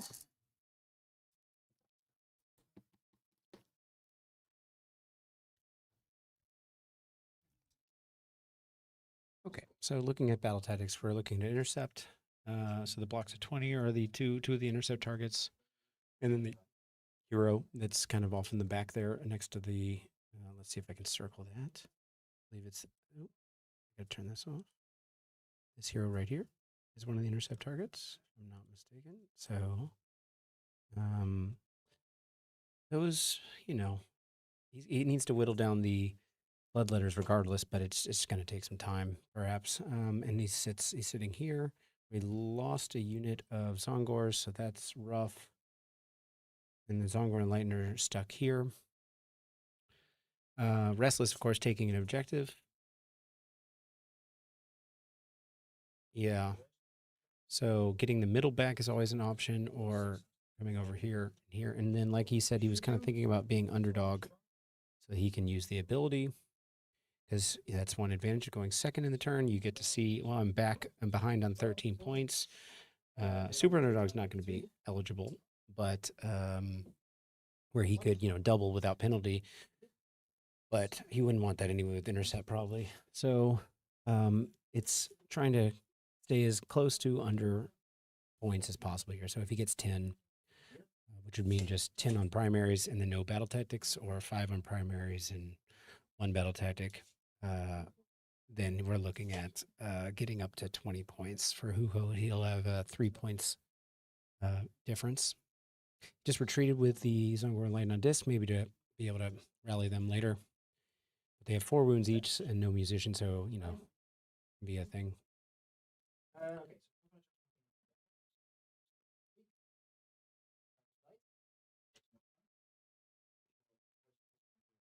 Well, if we can just hop over here. Be outside of 6 of them. With the hop you can, and then with the pilot you can get him, but just not that you can hop and then keep them out of combat. This was the Spawn's 1 wound.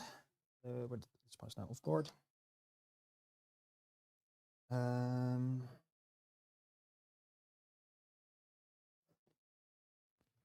Mr. Curseling is going to go his 5.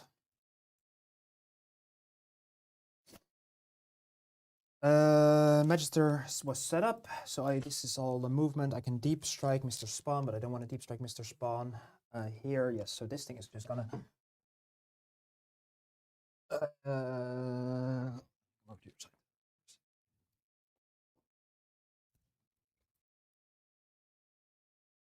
don't really care about 12 because they cannot get any positive modifiers to hit and to save anyways. So I really don't care about 18. This is more important. So I'll get just within 12 of these, and then just within 12 of these. But even if you redeploy 6 straight away, I'll be within 18. Yep. And then here, I'm just within 18. Yeah, that's my movement. All right. Let's see.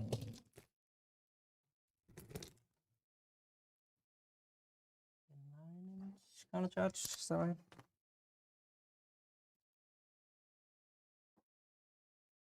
Yep. Manage.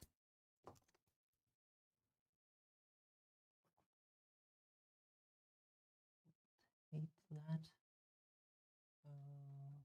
Ja, minus 2. Minus 1. Let's make that.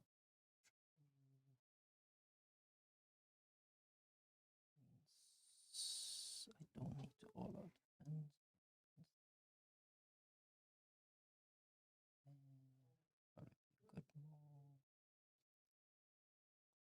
Yeah, no replay for me. Okay, shooting. Start over here. Yep. 2, and 1. Cool, so 4 damage. Cool, kill 2. He's going to do his 1 shot into, I guess into this big brick there. Yeah, we'll do it in them. So hits. Nope. Tzaangor, the Curseling, D6 shots. 1 into them.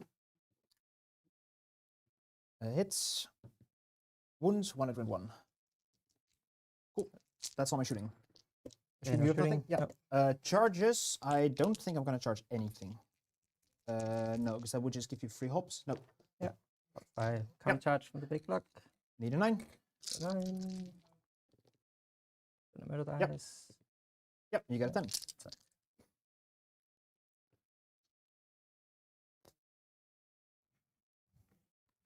Oops, shit.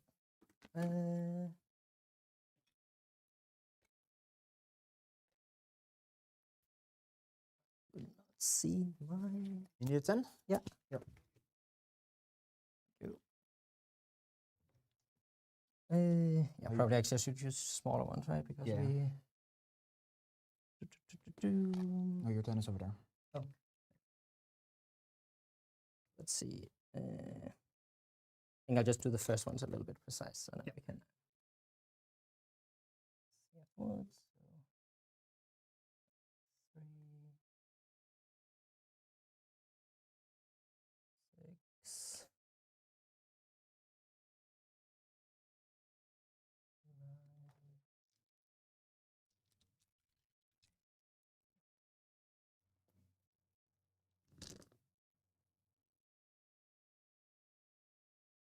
So 3, 6, 9. Half inch here. Yep.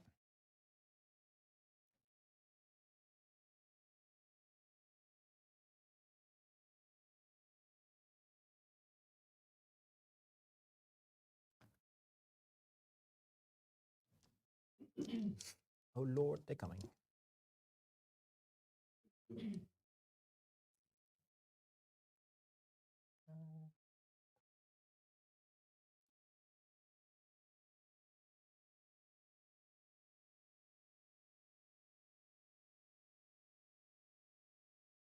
Yeah. So Casper just used the Murder Lust ability, I guess, is the one that you get automatically just for playing Khorne. 0 blood type points.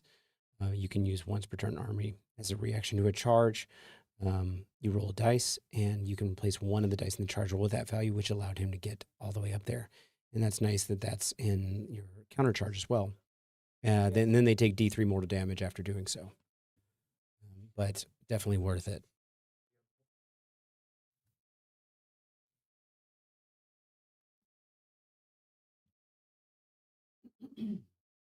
I want to go this way if I can. And it's this guy over here. Yep. Yeah.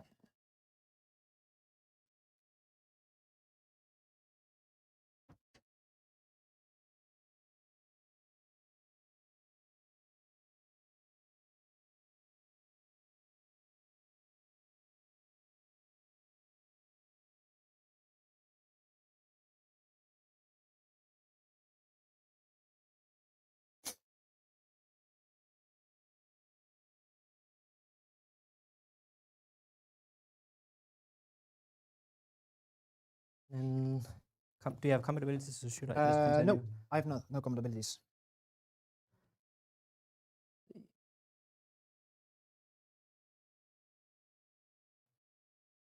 Are you within 6 right now? Let's see. Definitely within this one. So. No, not with him. But you can choose him as your pilot. Exactly.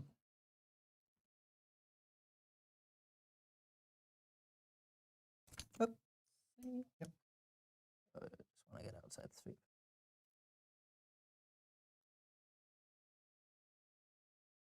They're so fast when they get a good. Yeah. It's they're slow, and then suddenly zoom. Yeah.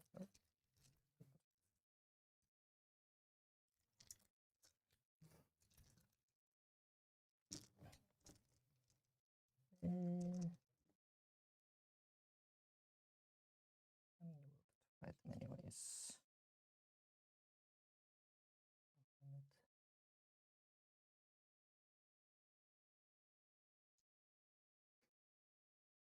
Want to stay outside 3 here? Yes.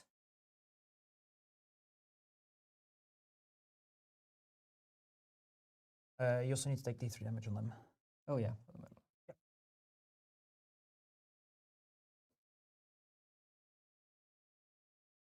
Yep. Right. And these guys.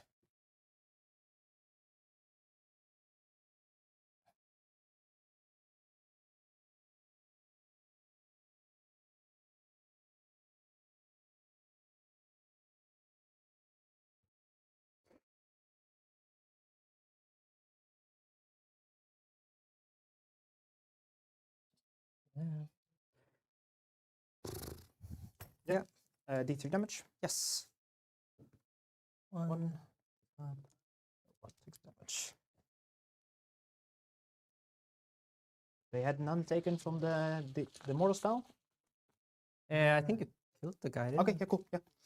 Did 2, 4, 6, 8, Otherwise, I 10, remove 12, that. 14, 16, 18, probably, yeah. Cool, take 1. Alright, so fighting. Yeah. Alright.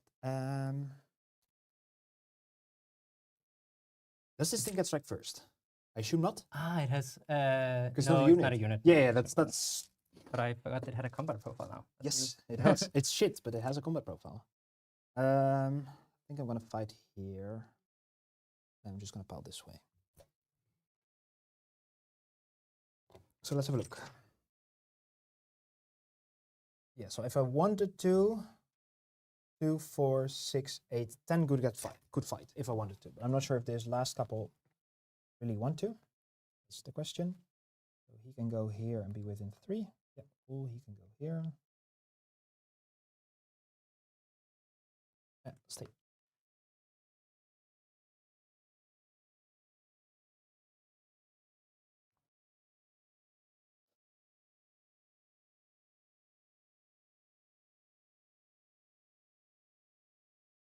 These are never getting in anyways, so these can just go this way.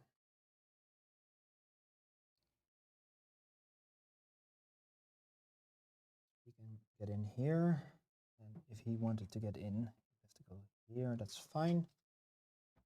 Yeah, so I'm gonna get 2, 4, 6, 8, 9 in. Right, 2, 4, 6, 8, 9. Yeah, cool. 9.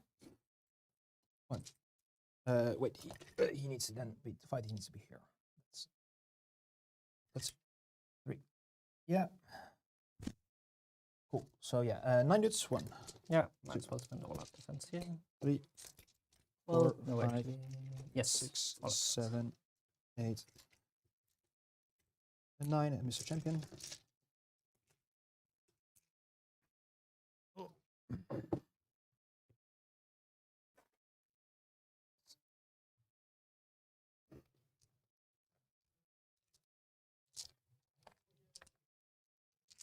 One, 2, 3, 4 crits.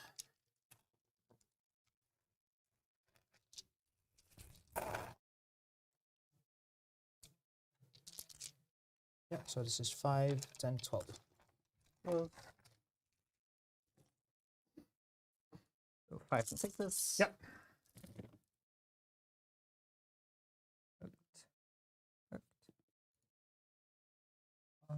Oh, sorry. This one. Mhm. 8 damage. Yep. 6s. None. So Oh, 4 1 dude left. 1 dude left. Cool. Oh.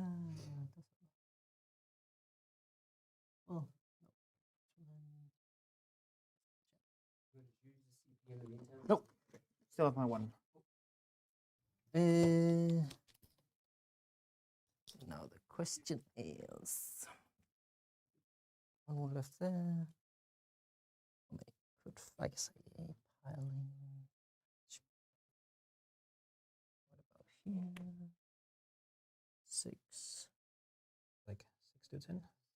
Then minus 1 to wound. Of attacks is 5 wounds, 6 wounds. 6 wounds, 4 up. 7 wounds on the disc. 7 wounds. Thank God. He's a thick lad. That leads. Very true. Now the question is, you get the turn. Well, if you take the double, just do that. Okay. What am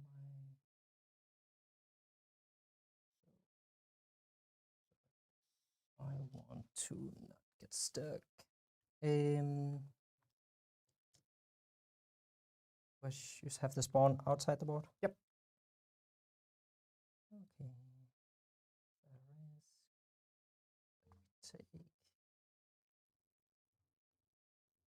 Just gonna go in and fight. Those guys don't do jack shit if they don't charge.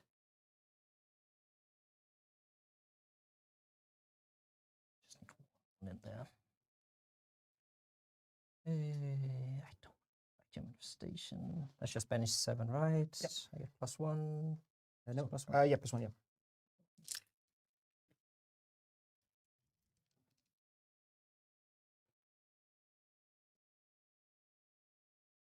I think I want my manifestation. I will get those guys in. That's okay. Yeah. So we're just gonna pop. Mhm.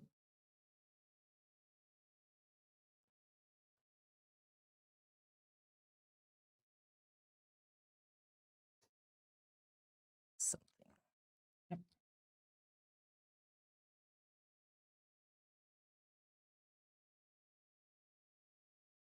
This guy will definitely get in. Mhm. See if anybody here can find him. Yes, that guy can. Yeah, they have to buy closer here. Yeah, that's 6. Yeah, that'll work, yeah. Thinking it like 1 in. Oh, yeah.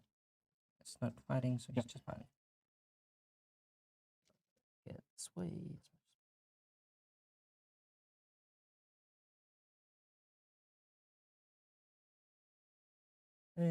So we definitely want to fight a few guys into here. 3 guys enough to do a wound. Let's put 3 guys into here, 4 guys into the Magisters. All right, I will defense the 4 guys can be hit attacks. I'll defense the discs. So let's do the disc first. That's Yep. 6 attacks. So 3s and 4s. That's 2 mortals. 102. Save it. So just take 2. And 4 guys into the other guy. Yep. 3s. 4s. 2 and 2. You get to fight me here. Oh no, yeah. Wait, do I then? Pull him.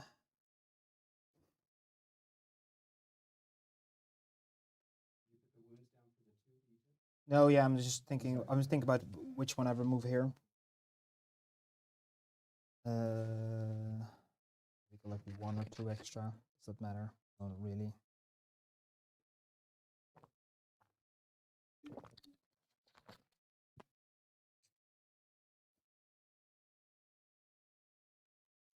Yeah, I'll pull him out. Yep. So he gets 2.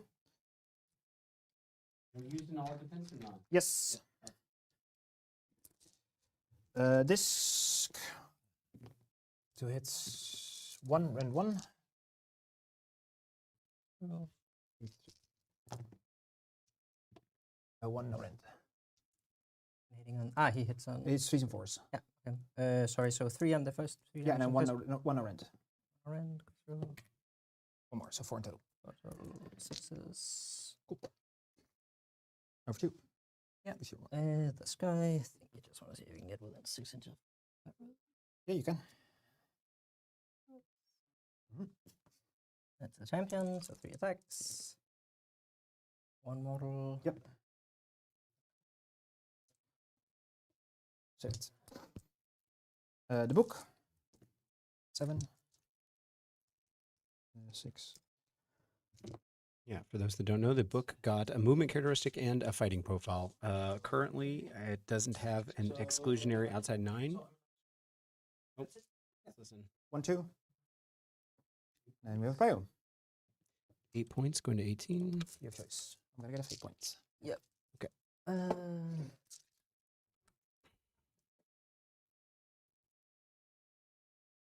gonna pull everything up. And where you go? That's probably gonna put me down there. Let's do it like that. And Yeah, so the book currently doesn't have an outside 9 setup range, but we expect that to come. Like these 2. Yeah. I can put my spot. So because these are also within 6, right? Yeah. yeah, It's everybody but the. but the blood master. Yeah. Oh. Oh, just Oh, yeah. Everyone then. So I want to do this so that even those three cannot be set up here. So we can go like here. But now they cannot be set up outside of combat for me. Don't the models have to be set up as close to the objective as No, possible? that's the that's changed. old wording. It's Oh. it's now no longer. It's now wholly within 6 or wholly on the objective, not in combat. Thank you. So you gotta go here. Probably just also try to block myself out. Yep. I guess the 3 guys will go. 10 guys have to go. It was just 3 units, right? The 3, the So 10, all and the then the warriors. big brick. Warriors.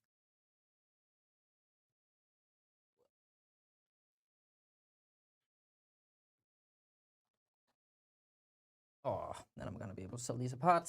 Do we have anything we can line between? This and then. You gave the turn away? He took the turn. He took the turn. Oh, that's right. He Yeah, won. yeah, he that's took right. the turn. That's right.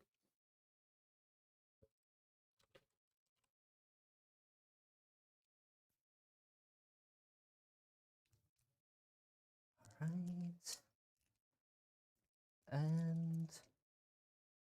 And any start of turn, I guess. So they're going. They're Yeah, then Yep, outside. they're lost in reserve. Lost reserve. I'll just keep them down here for Yep. now. And I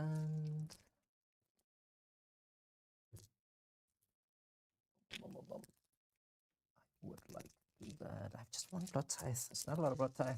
You can swappy. Manage that. So I now have 5 CP. Um.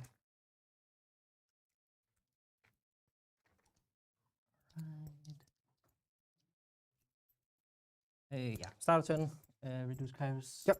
I don't know. Doesn't matter, does it? But let's do it. Nope. Okay, the other guy. Nope. Okay. And 4 CP.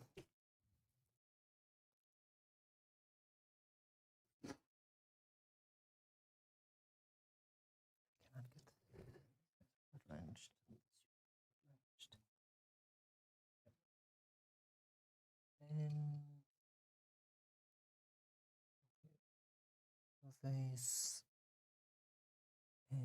This because I cannot do anything. 1 plus height. Yeah, so he's gonna try to banish that one. Yep.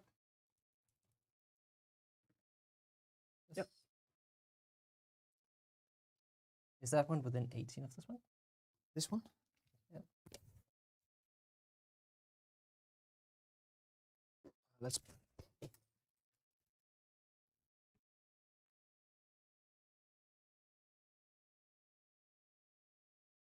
Nope. Just out. Yeah, Just up. Perfectly calculated. exactly. No reason to do that. I didn't even realize, but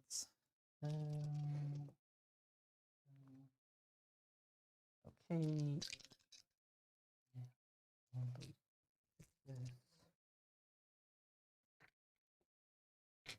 Swappy. Tricks. So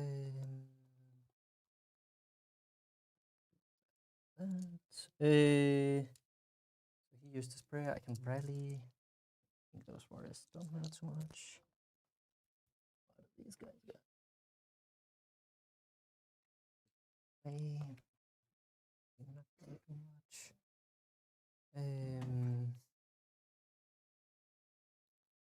Where do I get most value?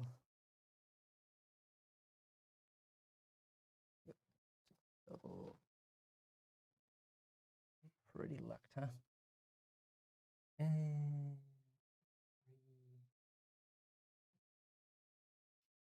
And only 4 CPs. No, I think I'm not gonna rally anything. So yeah, that's it. Her blood type count is 1. One only. Okay. First activate this thing because I have to. Yep.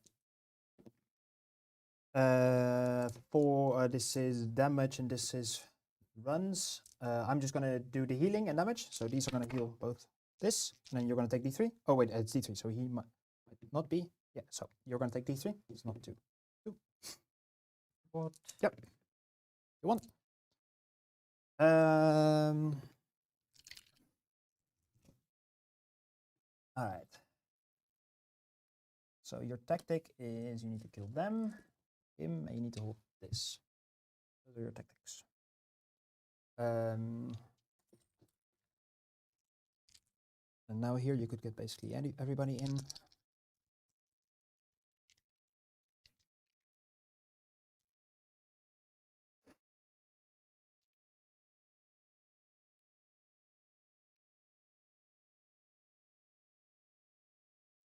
When the unit got thrown up in the sky, it was an intercept target, right? Yeah. The big block. Did you give the token to someone else? Oh. Is that also for this Yeah. tactic? Yes, because they're not being put down by the same ability. On the same turn. Then I have to go to. No, he already has one. Yes, so then it's destroyed. So then I get a free. Really? Yeah. That's stupid. Yes, it is. I also totally forgot. 1 hour left, guys. Yep. We have 58 minutes on our clocks. So We that, have 1 hour left. I mean, that is perfect. So should I mark that you've gotten that token? I Are we guess I mean, saying- not yet, because it's. Well, I have yeah. a way of notating it on screen. You're basically gonna deep strike here. What's gonna happen? Because here you basically cannot do anywhere. So you're gonna drop the big brick here. And you're gonna fish for a 9, which is fairly doable with murder dice.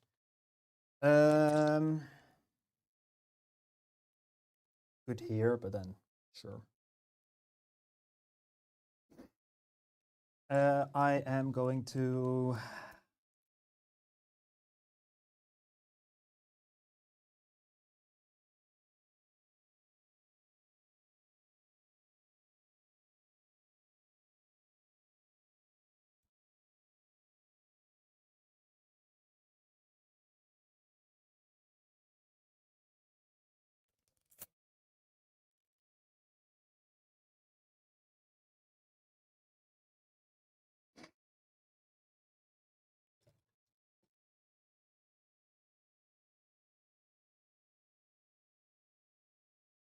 He is 6 health?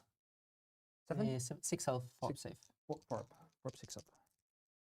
I am going to.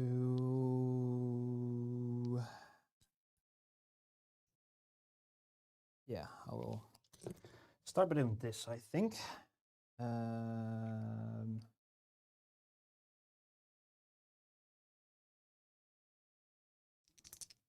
Which means you do get a charge me, but then I get strike first. You get a charge and then hop, which is.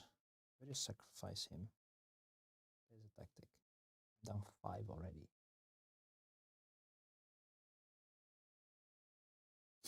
No.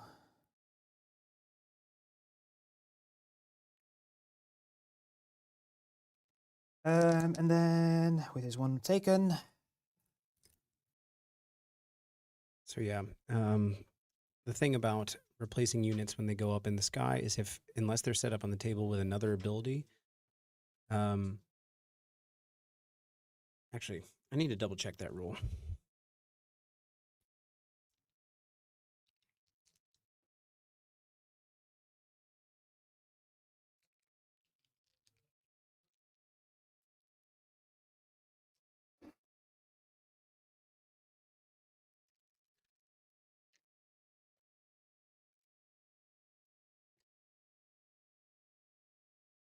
Okay, so I'm just going to read the FAQ for that. If an ability would remove a unit that was carrying treasure from the battlefield and that unit is not set up again as part of the same ability, before removing that unit from the battlefield, your opponent must give the treasure it was carrying to another one of their units that does not have a Gear Knight treasure within 3 of that unit. If this is not possible, that unit counts as being destroyed for the purposes of this battle tactics card. Looks easy. These guys going here. Yep. So no shooty. Yeah, shooty.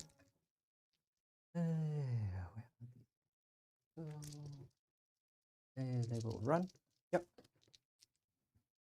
So what that means, unfortunately, because of this mission, which is forcing people to throw their units up, if they don't set up for that with their intercept tokens, I'm sure Casper would have probably tried to have stopped that in a different way. But it's something that could catch someone off guard if they're not expecting it.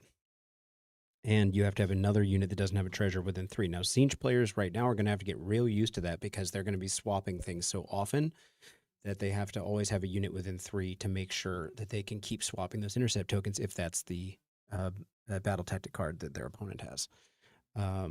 So anyway, kind of brutal, but it means a free battle tactic for Yeah. the opponent. Also, it's because there's nothing. And the of course he hasn't scored it yet, so that's why we haven't put it on the screen officially yet. It's not even in this turn, but it's just I'm marking it on screen in gray and then in parentheses to let you know that that target has will be scored once it gets a chance. Yeah, I don't know if the comment I just saw that it was lame, that ability is lame. I understand, but you know, it was originally done for the two rules that they were originally kind of referencing, and that was Dark Apotheosis. That's when the Slaves of Darkness hero like evolves into a demon prince, because people were kind of using that at the point to just lose the token, and then you know that was kind of a feel bad. And then Red Ruin, which I'm pretty sure is a Khorne ability, so that might be from the Army of Renown, but anyway.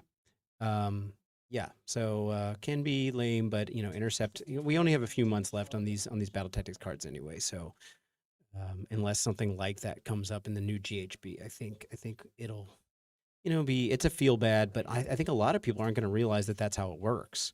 But it is good to talk to your opponent about that before you start playing a specific spell or a mission that has a lot of uppy downy. It's like, yeah, 8, maybe 9. I still think that's. No, it the one, doesn't have a move characteristic. So yeah. Oh, I got pretty close.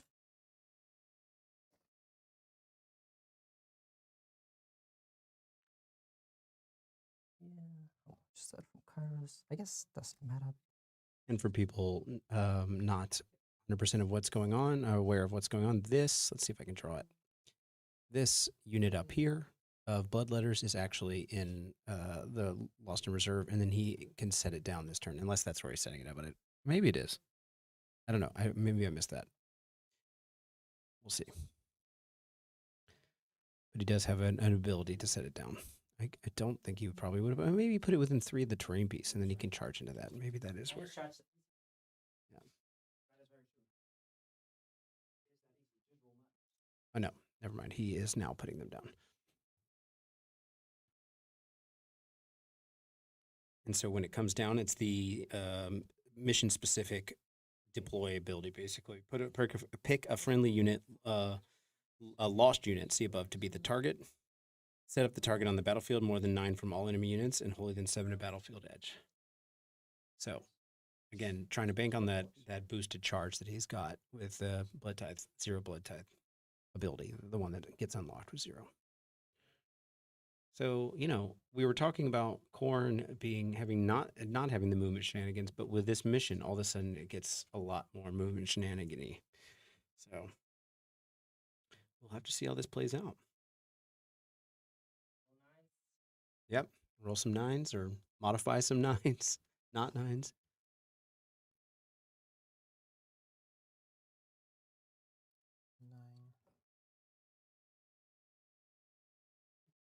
Nine. Cool. Yeah. And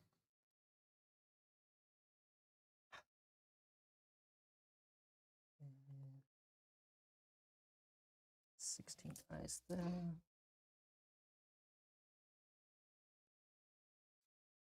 See if I can find a system here to actually keep them 4/4. So there's another unit that has lost. They That's the lost 2. They lost 2. They have 2 here. 2, 4, 6, 8, 10, 12, 14, 15, 5 here, and I think 4 there. Okay, then I'm missing a guy somewhere. Or otherwise, this. 3, 6, 9, 12, 15, 16. No, guess. That's something. Yeah, it's probably. Yeah. Okay. Those guys cannot move. That have moved. Yeah, everything moved. Shoot or move from here. I don't think I'm moving anything. I might move him actually, just so that you can't just like hop here. Yeah, I'll spend 1 to redeploy my Curseling. 5, so he's just gonna go. So there's no way you can only tag him after you hop without tagging anything else. Basically, both sides. All right. Down to 4 speed. Yeah. 3, right? Because you read it. Cool. Let's do some charges. He's obscured. Yeah. Okay, cool. Then I'm not doing any shooting. All right. Let's start with the big block, I guess. Yep. We want to go backwards if we get there. Maybe. We don't get a hero. Which is annoying. This is Shield of Fate. I might as well wound, so basically not doing any damage. Yep.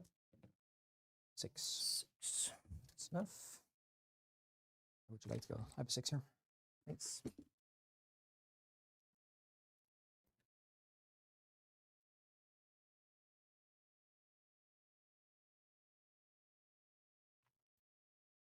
Just gonna hop around to only tag Kairos, I assume.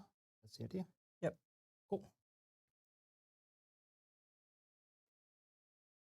Then we just gotta see for the 9. That's the easy one. You reroll and you murder the dice. I think it should be more than 50% chance. Oh for no! sure. I think it's like a 75%. But it's a bit dependent on like what your dice spread is. Because if you have like a 1 and a 6, Yeah, then it's it's like okay, cool, it's free. If you have like a 3 and a 4, then it's like oh. yeah. But with the reroll and the murder dice, mines are pretty easy. I think it's more important than anything else. So that guy should keep stays. So yeah, let's just try the big one. Yep. Big 9. Show me the money. That's 50-50. No idea what the odds say on this one. I can add a murder dice and then reroll and normal charge, right? Yes, but Should then be the murder dice is Then gone. murder dice is gone. Yeah. 50-50.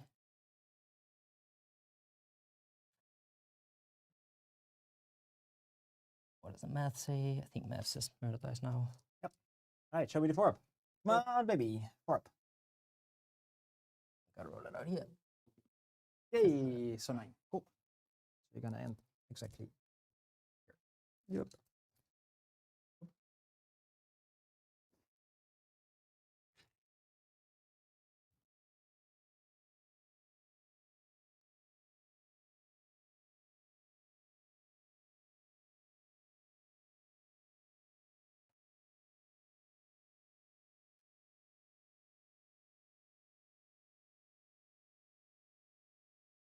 So for those that don't know, the new fate point system, and I believe Hugo's got 2 fate points right now, allow you to boost a charge, boost a cast, but only once per phase for a hero. But you could do as many points as you want, just you can't use it on multiple spells for the same hero.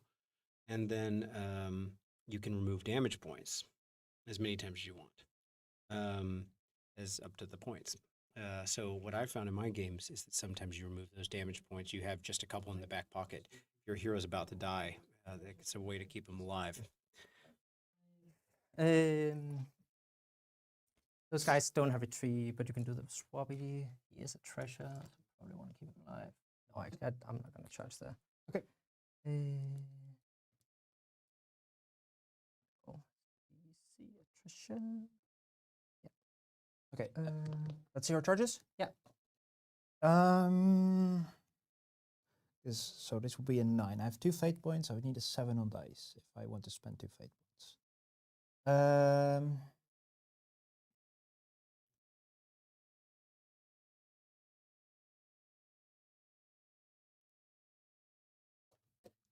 Nothing. Nope. Do these guys. Yep.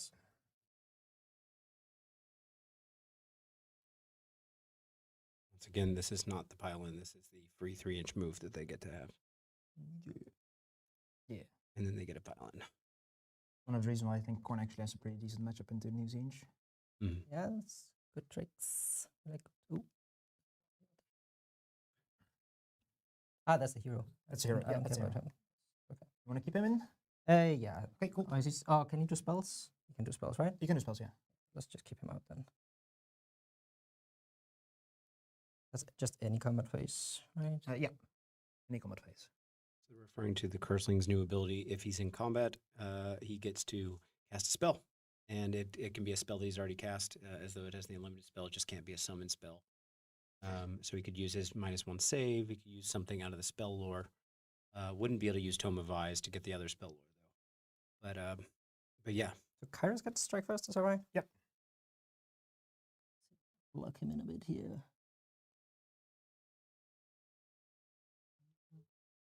They're referring to the Kairos spell that he put on a unit, meaning he gets bumped up into strike first status, even if he's in combat with multiple units, one of which wasn't the target. As long as the target of the spell charges in, then it gives strike first to all the Tzeentch units that it tags.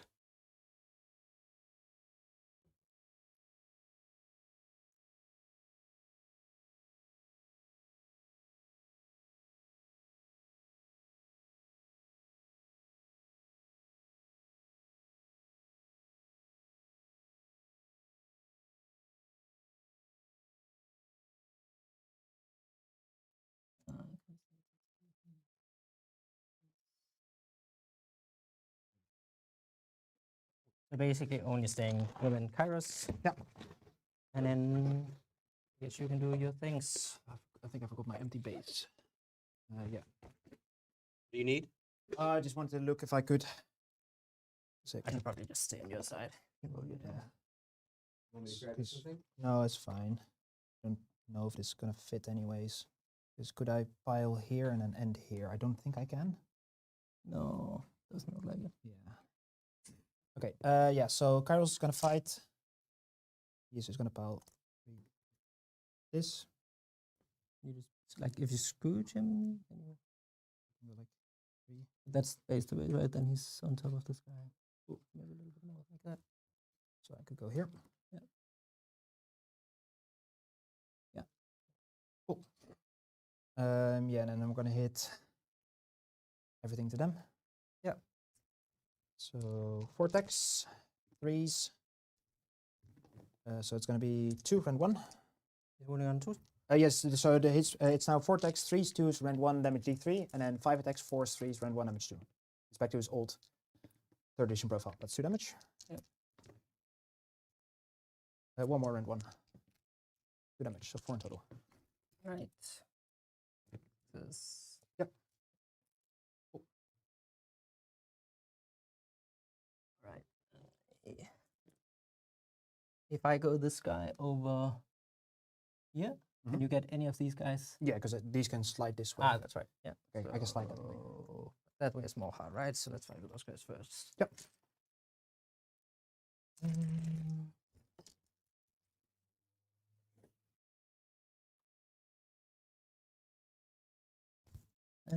These don't have -1 to wound, so I think They these don't. guys are going to take an all-out attack. Yep.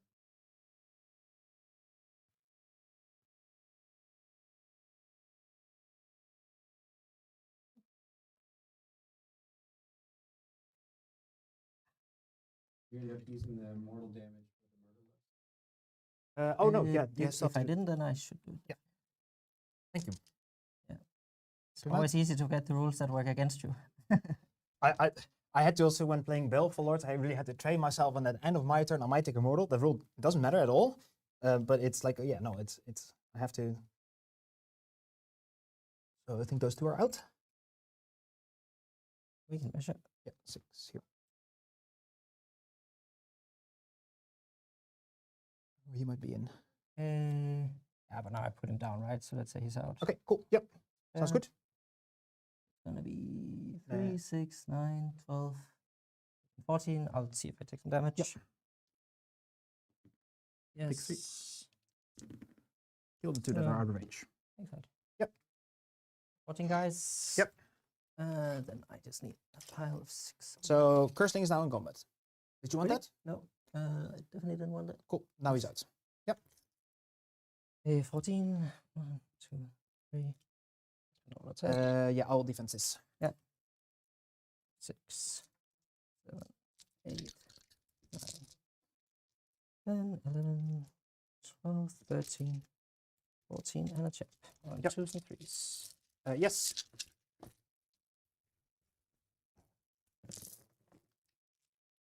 looking for 6s. Not bad amount of 6s. So it's 5 mortals. Threes.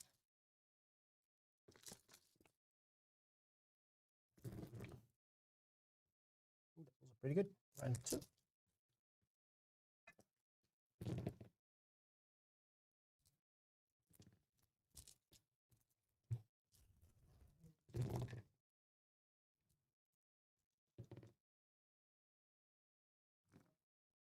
So Kairos takes 5, 8, 11. 11. Yep. Cool. And that means Kairos is bracketed, so he goes down to a 2-caster. Oh yeah, he brackets now in casting. My god, totally forgot about that. So, oh wait, I have my new things for this. New. Let's see. I don't have to do that anymore. 11. But the Oh, the punish to the mortals here. Yeah, yeah. So these are just gonna go here.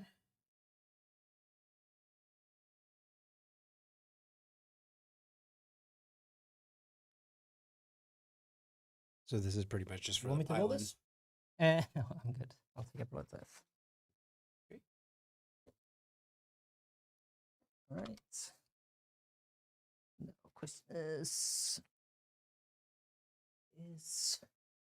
anybody outside 6 who could fight the other guy instead? Oh, you got my 6s I'd over there. take all your things. Got my 6s. I have 1 6 here. So I think these 3 are out. This And is are any of them within 6 of that guy? these 2 are. Yeah.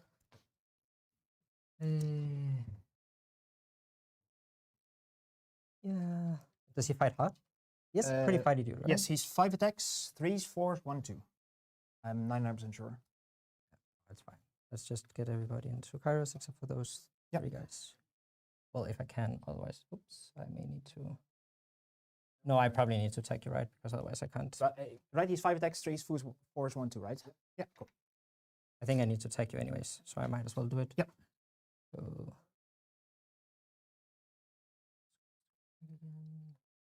These are in. Let's go up here. Oops. There's there. 1 guy out. Yep. So he's got to go slightly back for coherency. Yep. Yeah, cool. So 3, 6, 9, 10, 11, 12, Yeah, into Kairos. 24, 25 attacks. Yep. You have 2 fate points. I have 2 fate points. Sorry.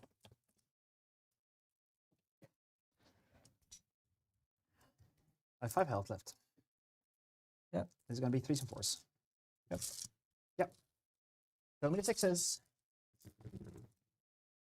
1, No, 2. 2 6s. Yeah. Right, he might live. This one's cocked. Another 6, nice. 3. Pause. Yep. Let's just go straight through. Yep.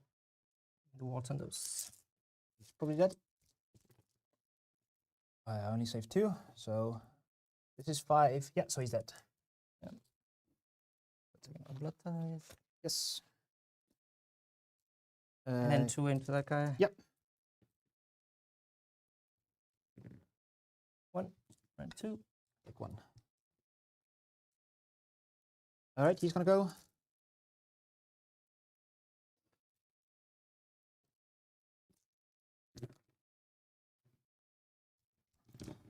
So that's gonna be 3 and 1. 1 6s. Right, 2 damage. 6s. Okay, Guy keeps the wound. Yeah, just back guy. Yeah. Thanks. Cool. Then you score 10. 15, right? Because I killed a Oh, you hero. killed yeah, you killed Kairos. Yes. Cool. And that's it for my turn. Start of turn, you can try to make him Yeah. -1. I'll spend Oh, yes, yeah. 3 blood type to ignore weapon abilities on your charge. And we'll just do this unit blood drenched. You want to talk about points real quick? I just got 15. Okay, so you got a master. Master and then 10. Yeah, sure. Yep. I'll Gotcha. try to reduce his power level. Yep. Nope. And that's all start of turn I can do, I think. Yeah. Yeah, so casting.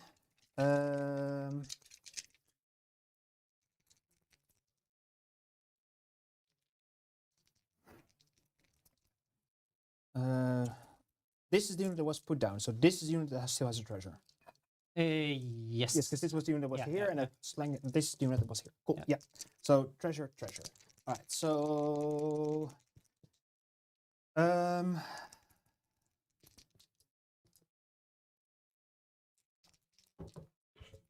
let's just start by activating this thing. See what I get.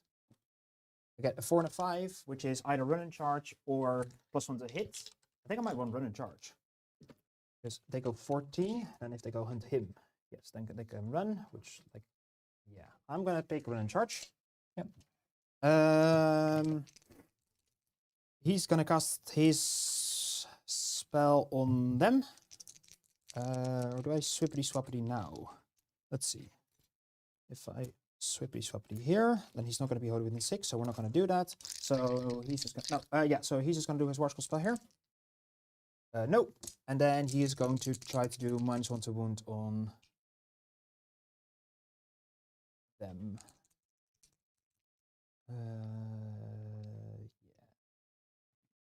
Yeah. No. I have 2 CP.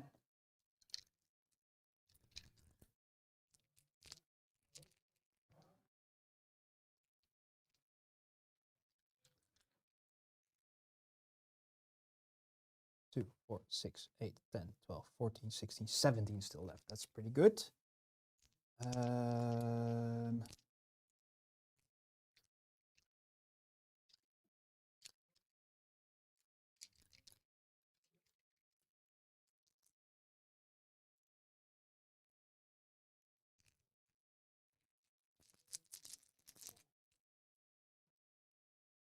Casper, you use Rebel in battle, is that correct? Yeah.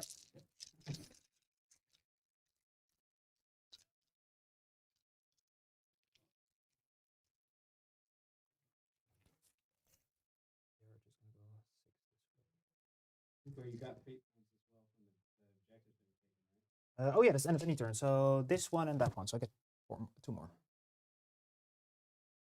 You are totally correct. And I'm at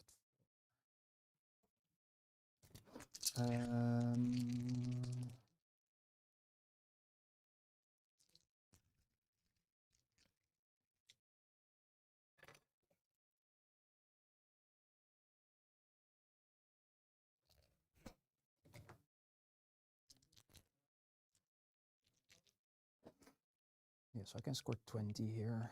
That seems very doable. Then we're tied, so no underdog shenanigans.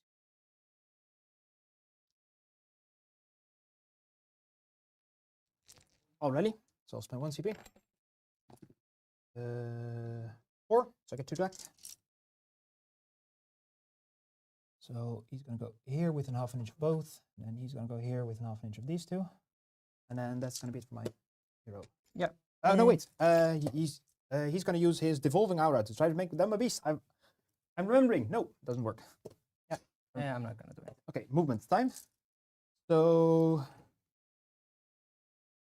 Right. So for people keeping track, Hugo's got an intercept token that's ready to go.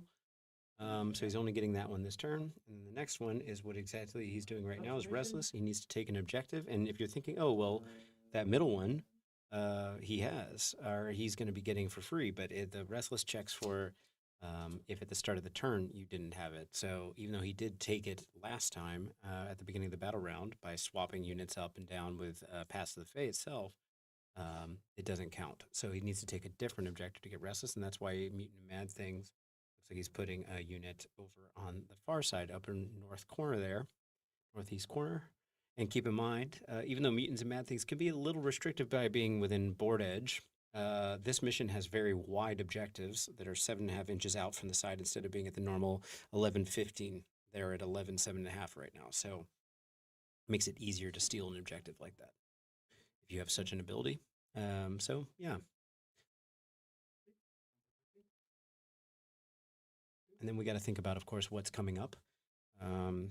No one has a reroll in this game because it's 3-drop. So it's just an honest situation here. But if Hugo gets a 20-point turn, then he's not in range for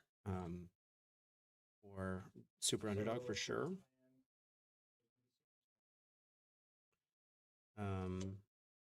So he probably doesn't want to take it. He'd also lose a potential Intercept token. And so for people who don't know, and yes, we got run in charge from the sigil just now. But anyway, for people who don't know, the way banking points works for Intercept is he's already got one bank that'll be cashed in at the end of this turn. But if you were to kill a unit this turn, which I don't think he's going to do anyway, but if you were to get another, well, he might kill that hero actually. That's up here. Let me draw that out for you guys. This is one of the Intercept tokens here. If he were to kill that guy, oh,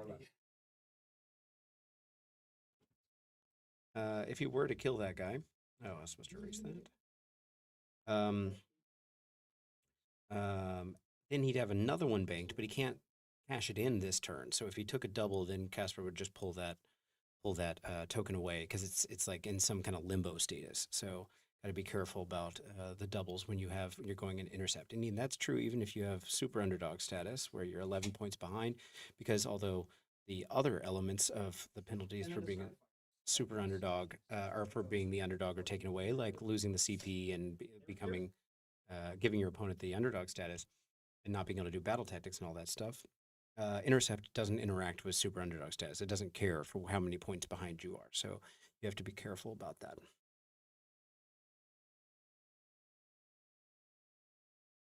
And yes, as I mentioned in the chat, thank you to First Incarnate for the nice compliment on the coverage. We have some big stuff coming I can't really talk about right now. I don't know how much I can talk about, but we have one thing I definitely could talk about is every invitational will be doing this. So we have this about every 6 to 8 weeks. And then we also have our big threshold gauntlet, about 120 players, maybe a little less this year. That'll be, I think, the first full weekend of March. So look out for that. We'll be doing coverage for that as well. And quite a big tournament. And then we've got some other cool stuff that's cooking. Bloodmaster. Yep. Pick 2. I saw the 6. I also saw the 6. That was the redeploy for the Bloodmaster, who obviously is one of the Intercept tokens, so trying to get him out of dodge. Yep. Skyfire into the 3 dudes. It's going to be 2 and 1. Okay, so 4 damage, that's 2. That's it for shooting. So That's you're it done for me. shooting? No. Okay, let's start by charging them. 9.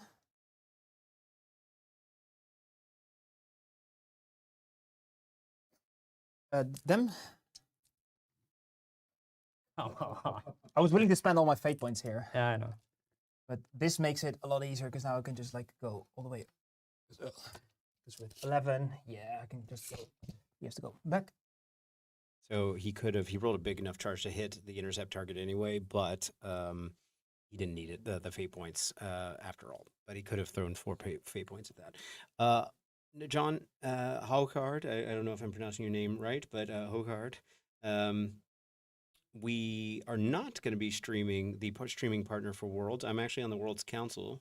That'll be shared by a couple different streamers, I believe, and Hops and Drops, I think, from Sweden, I believe, is going to be covering the main coverage, if I'm not mistaken. The reason we're not doing it is because I'm the coach of the Dutch team, and I might consider doing it next year, actually. We'll see. But yeah. Yeah, close enough, thanks. But yeah, thanks. I actually would have loved to have done Worlds, but I'm also trying to do what I can with the Dutch team and enjoying being coach.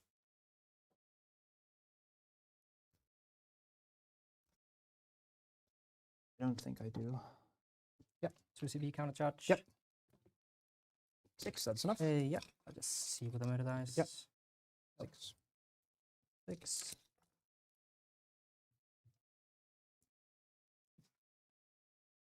Do you mind if I add the Yeah, 3 already? Yeah, Or- go for it. Go for it. Yeah. Don't forget the damage. No, he didn't I take didn't. it. I didn't take it. Oh, you didn't? No, because it was a 2. So why he could swap a 2 into a 2, but Oh, sorry. I thought I heard it. no. I mean, he's dead, but that's fine. Just score points. That's the. The game. Alright.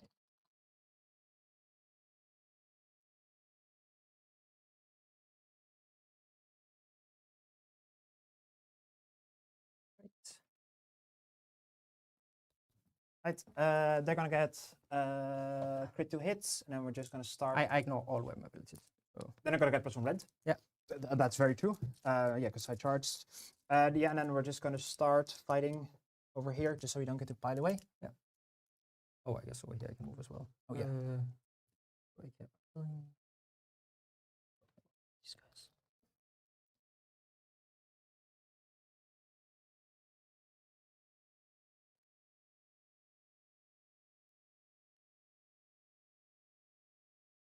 Well, keep you in contact.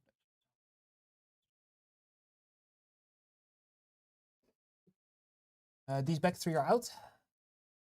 And then, yeah, so these back 3 are out. I had 17. I rallied 2 back, so I have 19. So 3 are out, so 16. Yes.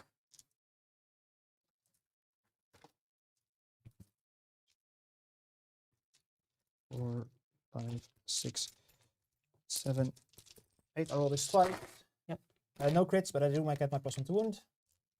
Because I'm wholly inside your territory.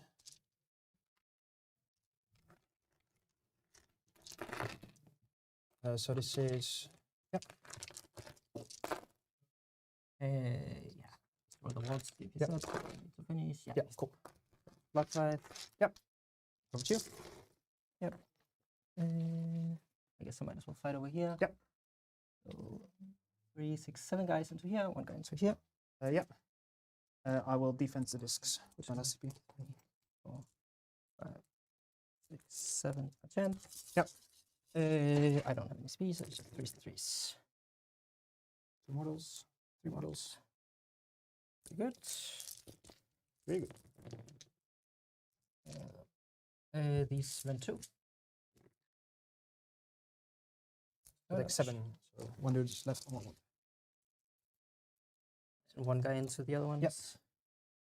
It's Nothing. Mr. 1 little disc. No, we'll go here.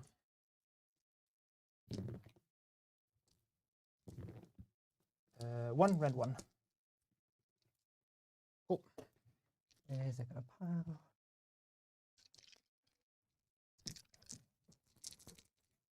You'll have cover, of course. Yes, I have cover. But I assume he's just gonna roll 2 mortals and I die. He has 2 ones left. I think he has 2 wounds left. I assume he's still 5. He's 6 now. Yeah, even the Magister have 6. How many guys do I have? 2, 4, 6, 8, 10, 12, 14. 8, 9, 10, 11, 12, 13, 14, and the champ. Show me 3 6s. He's dead. 1, yep, cool.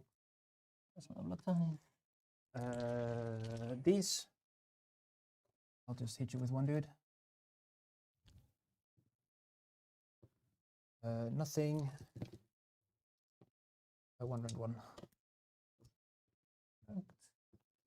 1 damage. Cool. Your fight. I don't have more, right? Okay, yeah.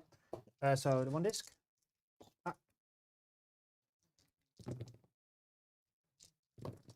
That is 12 damage.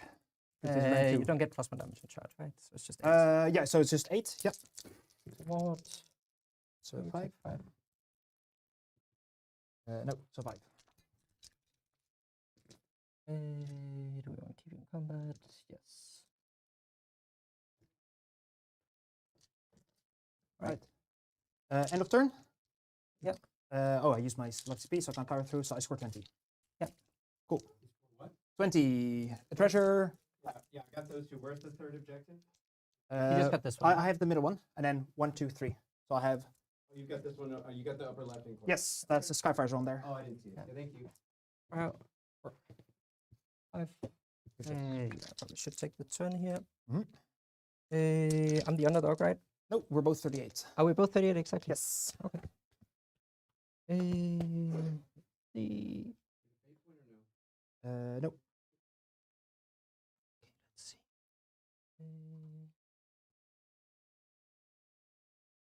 Tight. And you will get an intercept next turn also. Yes. Yeah. I have 5 more points banked. Because rules. And do you have anything to swap with? No, right? No, nothing is up. Nothing is up. Okay, that's nice. We both have 4 CPs. 2 units. We'll have one guy back there. Should be good.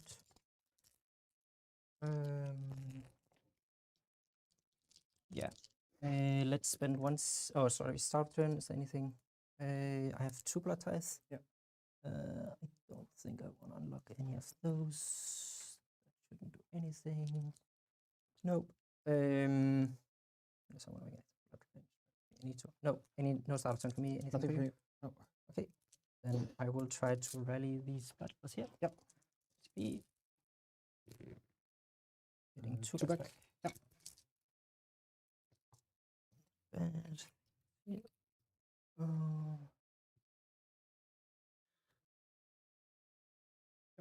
So, and 2 amigos. I mean, just in case, let's do this unit and the big block there. Yep. And that's gonna be it for my hero hits. Anything for you?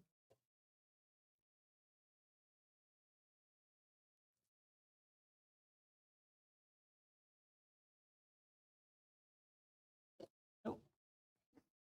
Right. Let's see. I think we will run this big unit for us. 7. Okay, so very close game. Almost all of the casters are gone. Nothing's in the sky, evidently masked by illusion. No one got to use the Pass the Fey ability to throw stuff up because there is no underdog. Tzeentch is sitting on 4 fate points, 4 command. I believe Khorne has 2 blood tithe points to spend, but I don't know if they can get anything with that. And then 3 CP. Obviously, Casper with his Khorne is looking for Restless 2 and Master 2. Restless 2 is, of course, that he controls every objective in enemy territory. That's only the center objective, but that looks easy enough, depending on how a countercharge might go. And remember, you can't use fate points for a countercharge, only in your own turn. And then Master 2 is if there are more friendly units in neutral territory than enemy. And if we take a look at the battle plan, neutral territory are the 15-inch flanks of both east and west side of the table. And so that's just a matter of counting up who's got how many. Of course, primaries just hold 1, hold 2, hold more. So could be interesting, but this is going to be a close one, and we're getting close to time now, so they're going to be playing this fast. Guys gonna run? Yep. That's 8. Do we have an 8 here? Okay, let's just Have an 8.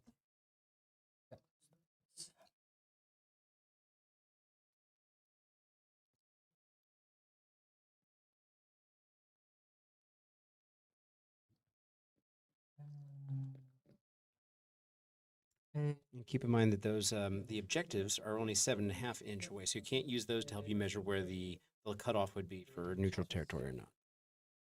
Yep. Show me the money. 7. Any further? I don't think so. Unless I want to run into those guys, of course. Guess I want to do that. Yeah, let's try to add a middle dice. Yep. That's suicide? Maybe it is. So it's 10. Take D3. Yeah, let's see if I want to take it. 10, so it should be 16. Fighting, right? 10, oh, that's 19 for the. Should easily be everybody. Yeah, so you still have to finish your charge here. Yeah, yeah. I'll do it. This is the 10. Yep, that's a 10. So one guy. Scoot around a bit. Yep. Here. Is this suicide? Maybe. So again, for people watching, they're like, oh, he's not landing within ½ inch of the Tzaangors. That's not how that works. He just has to tag a unit within ½ inch. So he put that one model over there to let it be seen that he has, in fact, tagged a unit. He will tag them within 3, of course. And he's just using that Chaos Spawn as a launch platform to get on that objective and engage the other unit. And yeah, it's how you play the movement shenanigans and make sure you get what you need in the charges you've got. Yeah, so these 3 are always going to be out. Yeah. At least. And I'm just going to cover Yep. abilities. I think I want to Pull that guy, right? Mhm. Yeah, but do I want to keep those attacks? Think fast. Oh, they can hit a bit. Probably need to stay alive. So let's just do like this. So go Skyfires outside. out. Yeah. Yes. Why not? Yep. You don't have anything to swap with, right? No, I should keep you in. Sure. Let's see. I don't know what's the right play here. I also don't know. And then here we do the 3-inch move. I think we'll just release your spawn. So 3.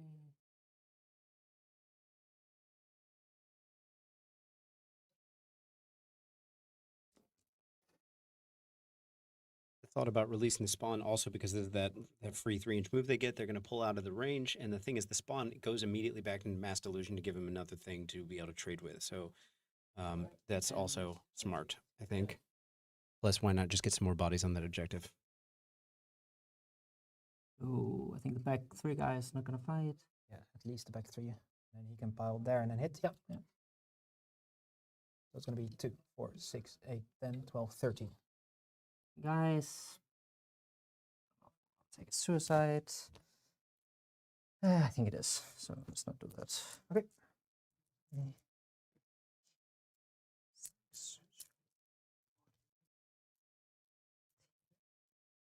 Is that 13, right? Yep. There's going to be 3 defeats. Yep. That's a good idea. Oh, okay. Maybe That not. is that is a lot of holy moly, that's a lot of but also a lot of 1s and 2s. That is a lot of 6s. Holy moly. Yep. Please. And this all goes So through. 1, 2, 3, 4, 5, 6. You. Disc. E. All over here. 2 rend 1. That's 4 damage. 4 damage. 2, kill 1. Yep. Right. And 1 guy fighting into here, 4 guys into there. Yeah, playing fast with stuff because the clock is ticking, and these guys are used to playing with the clock at this type of pressure. The tournament. So, yep, he got the Blood Tithe 2 for killing off that that one Tzaangor Enlightened on disc, and then there's removing that extra Bloodletter because of the charge, because he forgot to with the Murder Lust to do that. They're gonna go. They're gonna all out attack. Yep. So 2, 4, 6, 8, 10, 12, 13.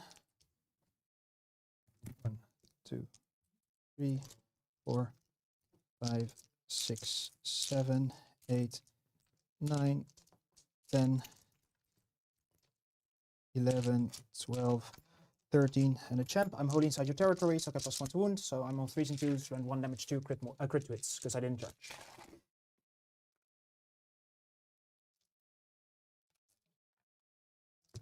That's not amazing. 1, 2, 3, 4, 5 crits.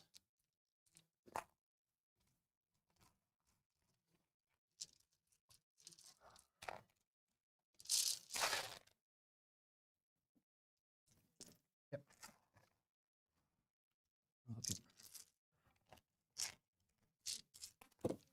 Yep. Tickets. Yep. Pizzas.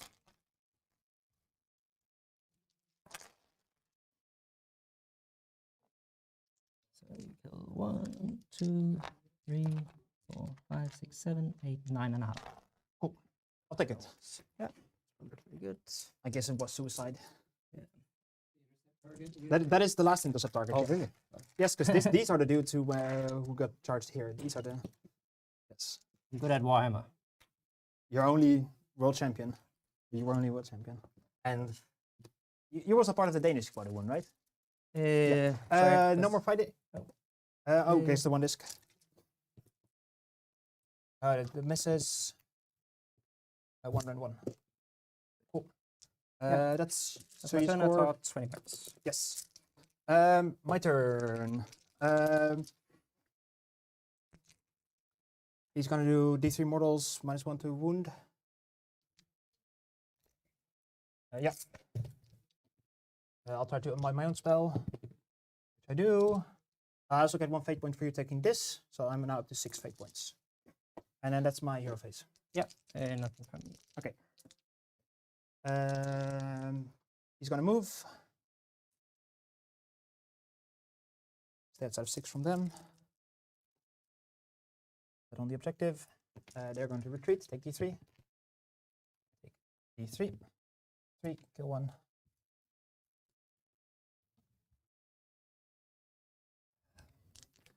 He's going to. I have a bunch of CP. I think I'm gonna. He's going to outrun. He's going to go 20. Which means he can go all the way behind here. Give them their +1 attack bubble. Anything for you? Yes, let us redeploy these guys. Yep. Oh.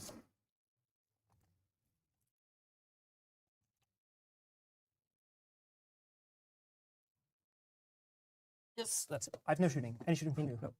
Charges. No charges. Don't forget your CP too. Yes.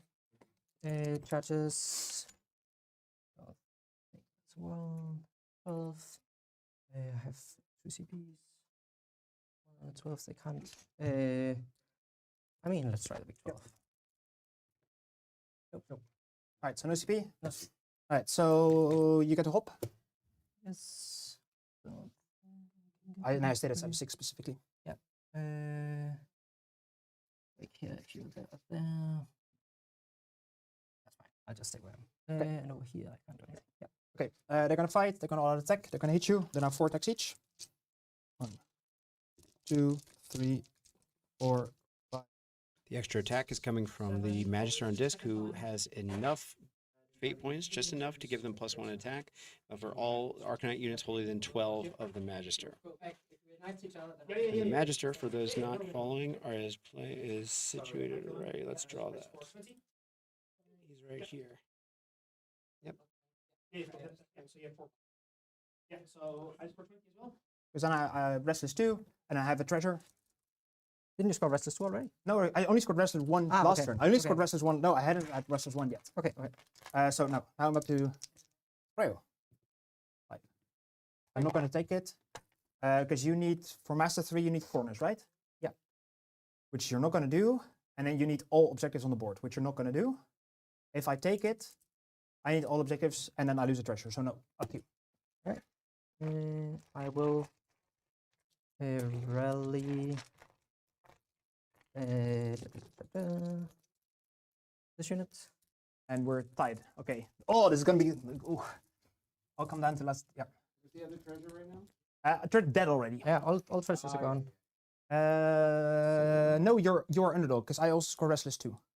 I'm still catching up. Okay, yeah, so you're underdog. I'm underdog. Yes. Shit, okay. Are you sure? I hadn't updated that. You were at 38 just now. Sorry, my time is okay, running you out. update differently. Okay, yeah, then we're, yeah. Yeah, we tried. Cool. We need that. We need You also that. get but a tight ability if you want. Yeah, so I'll just take +1 to hits. Yep. You have that objective? Yes. I don't have any time. I think I'm gonna win this by 3. Yep. So 2. Just because of the stupid swippity swappity. Yeah, it's stupid. It is stupid indeed. All right. No, let's rally. Yeah, probably not.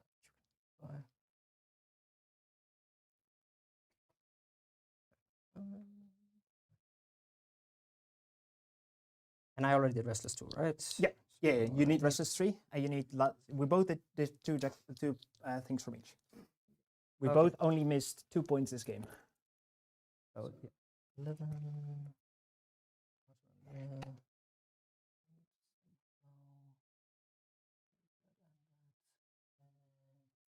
Should just run. Okay. You have a minute left. Yeah. Okay. Let's rally these guys. Yep. I'm willing to just like say okay, we're gonna get to the end of the game. I don't want to clock you out because I want to see how this game finishes. Yeah, me too. Yeah, cool. Cool. And that's it for Hero Phase. Cool. Anything for you? Nothing for me. All right. I'm gonna rally them actually. Yeah, 2 back, just so I already put them on the objective. You can go. Both have to be within half of 2, Yeah. right? Let's see. Can I do this? No, I can't. You're in combat with the train. Yeah, I know. Go for it. All right. These guys are gonna run. Yep. That's We're gonna go 6. yeah. Win turn 4. This turn 5. This last turn. So then there's no way I can get that. Yeah, so I think you're just gonna score 10 now. Yeah. Let's just outrun these guys. Yep. To be Yeah, I think you're gonna score 10 and that's it. And then yeah.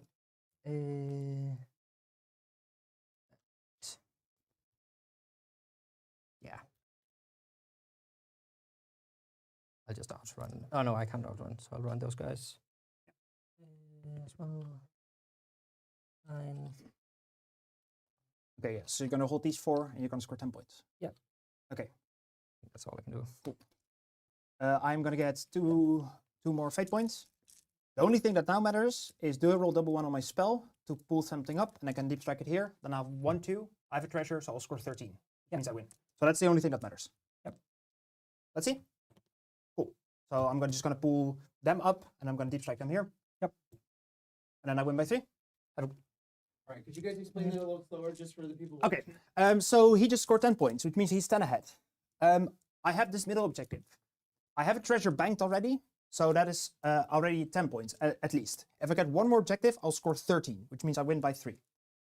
The easiest way to do this is to use Fold Reality on one of my casters. I'm going to have 8 fate points, which means I can boost it up by 8 to pick up a unit, which is going to be the 20 Tzaangor. And then I'm using my Mutants and Mad Things to deep strike them 6 from the board edge here.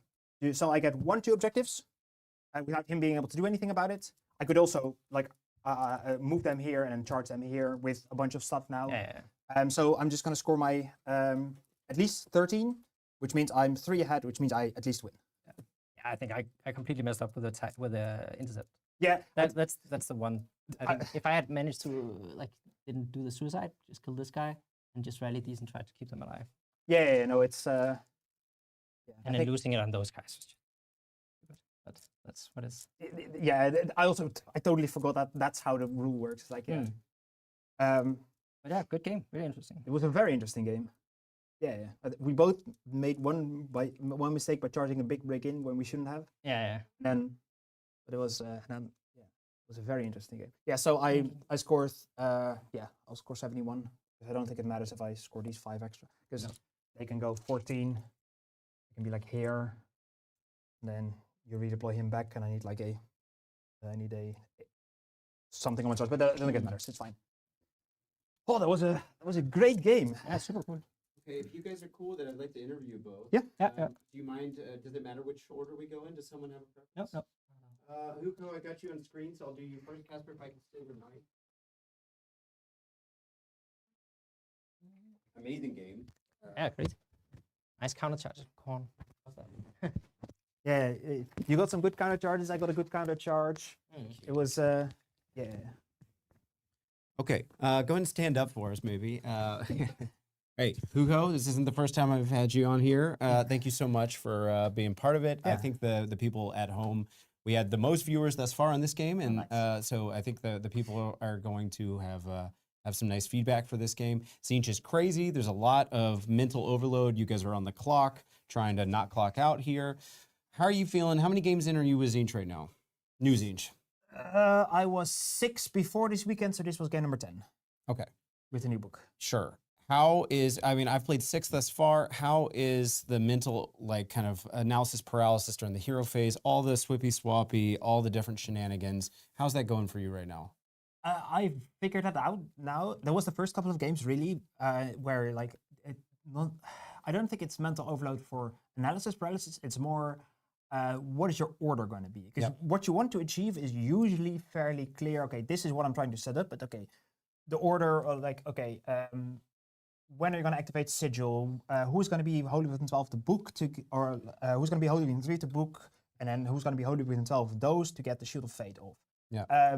I've also, like, even this, the first game of this tournament, I made a mistake where I cast the spawn spell before I did the swippity-swappity to pull the spawn back up, so I couldn't deploy the spawn back there. And like, it's that's more the actual thinking, but I don't think it just took some time to get used to. But then, yeah, I made all those mistakes on Tuesday and Wednesday, and then got it out of my system.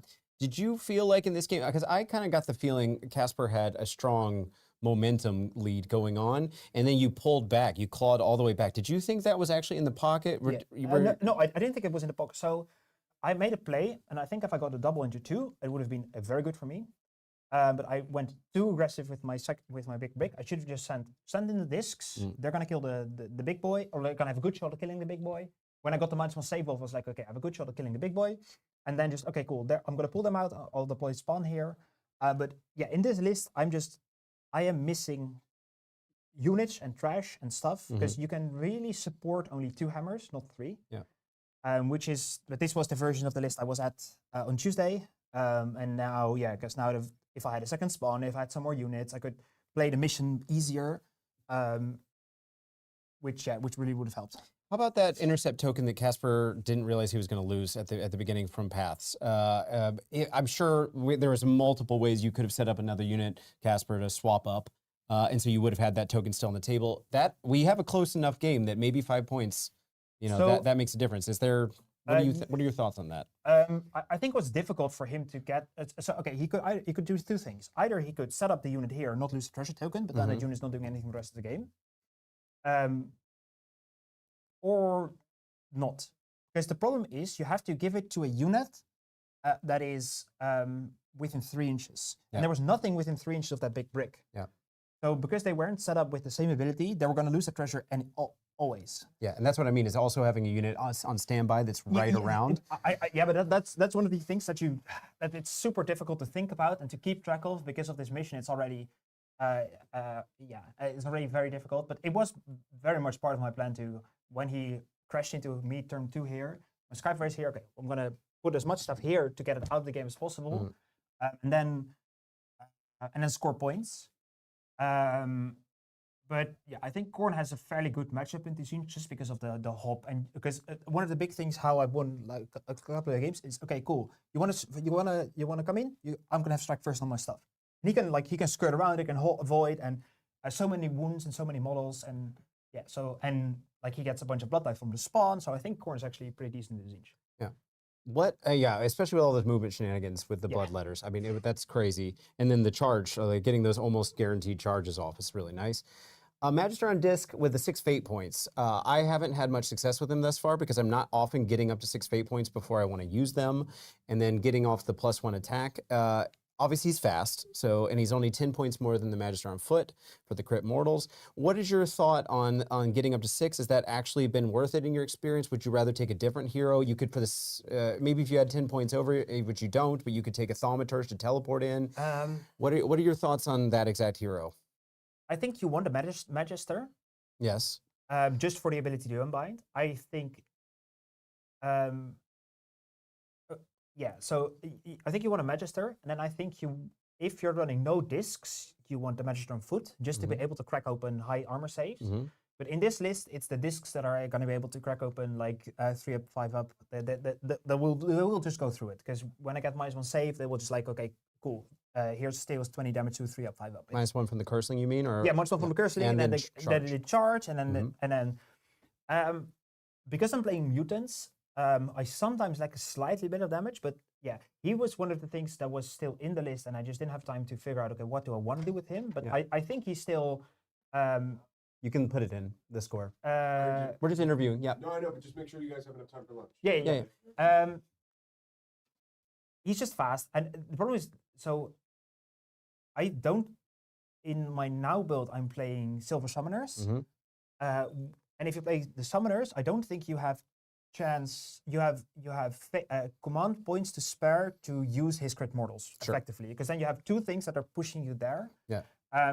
Yeah, so I think it's so many little things that in the Tzeentch book that it's pulling you different ways. So because if you like use him, and then you cannot really use him and the Fate Master because they are both competing for the same resource. Yes, And so it's true. It's a bunch of heroes that are very interesting, which I love about the new Tzeentch book. That the heroes are actually interesting and cool. Yeah, he's been fine. He's been definitely the weakest of the three heroes, but he's been fine. All right, considering lunch, let's get to Casper. Yep. Thank you, congrats. Thank you. Go ahead and give your mic over to him real quick, and then I'll swatch the camera. And then, let's see.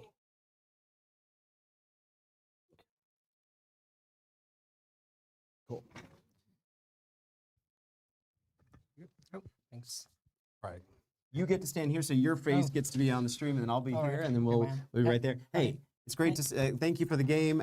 We've known each other for some time now, and we got to hang out last night, which was great. I also put, by the way, your documentary in the description for the video, and shouted, and some people had some nice comments. Thank you so much for being on stream here and being here, and it's a pleasure to have you back. Tell us about the game. Obviously, we did a decompress just now with Hugo, and you were here watching that. Is there anything in particular you want to add to the feedback he already gave? And is there, any kind of, you were talking about the kind of maybe suicide things, just sending the guys in here, the bloodletters in here. But what are some big takeaways from this one? I know you love learning from your mistakes too. Yeah, exactly. No, I mean, the big thing was, of course, turn one, right? That I went for the 8-inch charge with a murder dice with a reroll and didn't get it. And then he did the 8-inch counter charge, which actually made the sort of my whole play. I thought I had made like a bulletproof play because if I got that charge, then he wouldn't be able to get into my Thirster. If he got the double, I could remove the Thirster and put him into safety. So I just thought I had thought of the outs, but I hadn't thought about the counter charge. Yeah. I hadn't thought about failing the charge and then the counter charge. So that was, of course, huge. So I still think that was the right play. There was a very, very low risk, high reward type of moment. So I'm okay with that. The other play was definitely just stupid. I mean, I was super confused. I had no idea. All my letters look the same. I have no idea who's who and who has the treasure and who lost the treasure. So I had no idea what's going on at that point in time. Yeah. So there I should have just kept those in safety, trying to keep them alive for as long as possible, rally them and so on, right, to keep that treasure. But how long have you been playing this Khorne list or Khorne in general? Because I've known you as a Stormcast player from the beginning, and then I've obviously played Tzeentch at the past Worlds, and you won with, remind me, last year at Atlanta, not this most recent one, but the one you won the World Championship. That was Stormcast. That was Stormcast as well, yes. So how long have you been doing Khorne? I've had the army for long. I only played it twice before this tournament in this edition. Therefore, no clue what's going on. I just push forward and charge. Sure. That's my sort of game plan. Sorry to not give smart advice to the people out there. It seems powerful. I like the bloodletter move, obviously. As you could see from this game, that's the one thing that makes it a bit fun to play. Yeah. I think the rest is just, I mean, it's not the most fun, but it's super powerful, obviously. Yeah. Have you been enjoying it? Do you see it as a potential? I don't want to give anything away for teams, but do you see it as potential for a good team army? I mean, obviously it's super strong, right? So I think I have so many wounds that it's hard to ever lose big with this army, right? Because any opponent would need like many turns to get through me. So. Do you have a strong opinion on this Bloodletters list or Legion of the First Prince Bloodletters list? I think both are strong. I think this one can be way more powerful because you can get so many pluses to attacks and the bloodletter shenanigans. So and extra vent, you can, and the +1 to wound, +1 attack, or +1 to hit, so you can really get all the buffs. So this is more powerful. The other one is way more sort of recursion and defensive and has the control with Be'lakor. So both are good, but I think they play very, very differently. Yeah. We're very much looking forward to seeing you guys in action at Worlds coming up, and whatever, we'll be following your trajectory closely, I think, and in general. But thank you for being here. Thank you for an amazing, my favorite game, 100% that we've streamed thus far. Super close, super techy, great players. You guys know what you're doing. So thanks again for being here. I wish you luck on the last round, and we'll see you sometime soon. Yeah. Okay, cool. I'm gonna take that from you, and then gonna go ahead and close this out with everyone else. All right, guys. So I'm back. Let me put me on camera here, and then I'm gonna have some grub. Yeah. Let's see. Who we got? Some people. in the chat. I'm going to check in on that in a second, but let me get me on here. I don't put me on here too much. Let's see, webcam. There we are. Hey. Okay, so the chat says, fingers crossed that some of that cool stuff takes place. Oh yeah, I already read that part. And then we've got, let's see, Khorne charged. Yes. Nice rule. Cheers for explaining. Great job, Hugo. Yes, from Hanna. From I believe you're from Finland, right? And I don't think we'll be seeing you this coming weekend. Finland is not going to be in Oslo for the round robin teams tournament, but we will be there. Would love to, of course, see you. And I always shout out Pietari. If he's paying attention, that was my favorite game at Worlds this past year. So big love for Team Finland. Insane game. Yes, this is a great game. This is, as I just said, my favorite game of the whole event thus far. It was super close and got to showcase Tzeentch being played very well, I think, and Khorne, of course. But obviously, Tzeentch is one of our new armies. So we'll have to see who's going to be on last round. I don't know if we'll put Hugo back on for the closer. It depends on what Tom and Nick want to do with that. I'm open to that, or just putting on another cool matchup that's at a high caliber. But yes. Anyway, yes, Pietari is definitely a joy to play against, and we had kind of a very minor kind of like a viral moment in an interview in Leoben that I was happy to have him by for. So anyway, we're going to get going again, I think, in, I don't know if I got the schedule up here. Let me see. Do I have it? We're going to be going on, I'm assuming, in 45 minutes. But I'll let you guys know for sure. You'll see when the next round is starting. Thank you so much, guys, and I'll see you soon.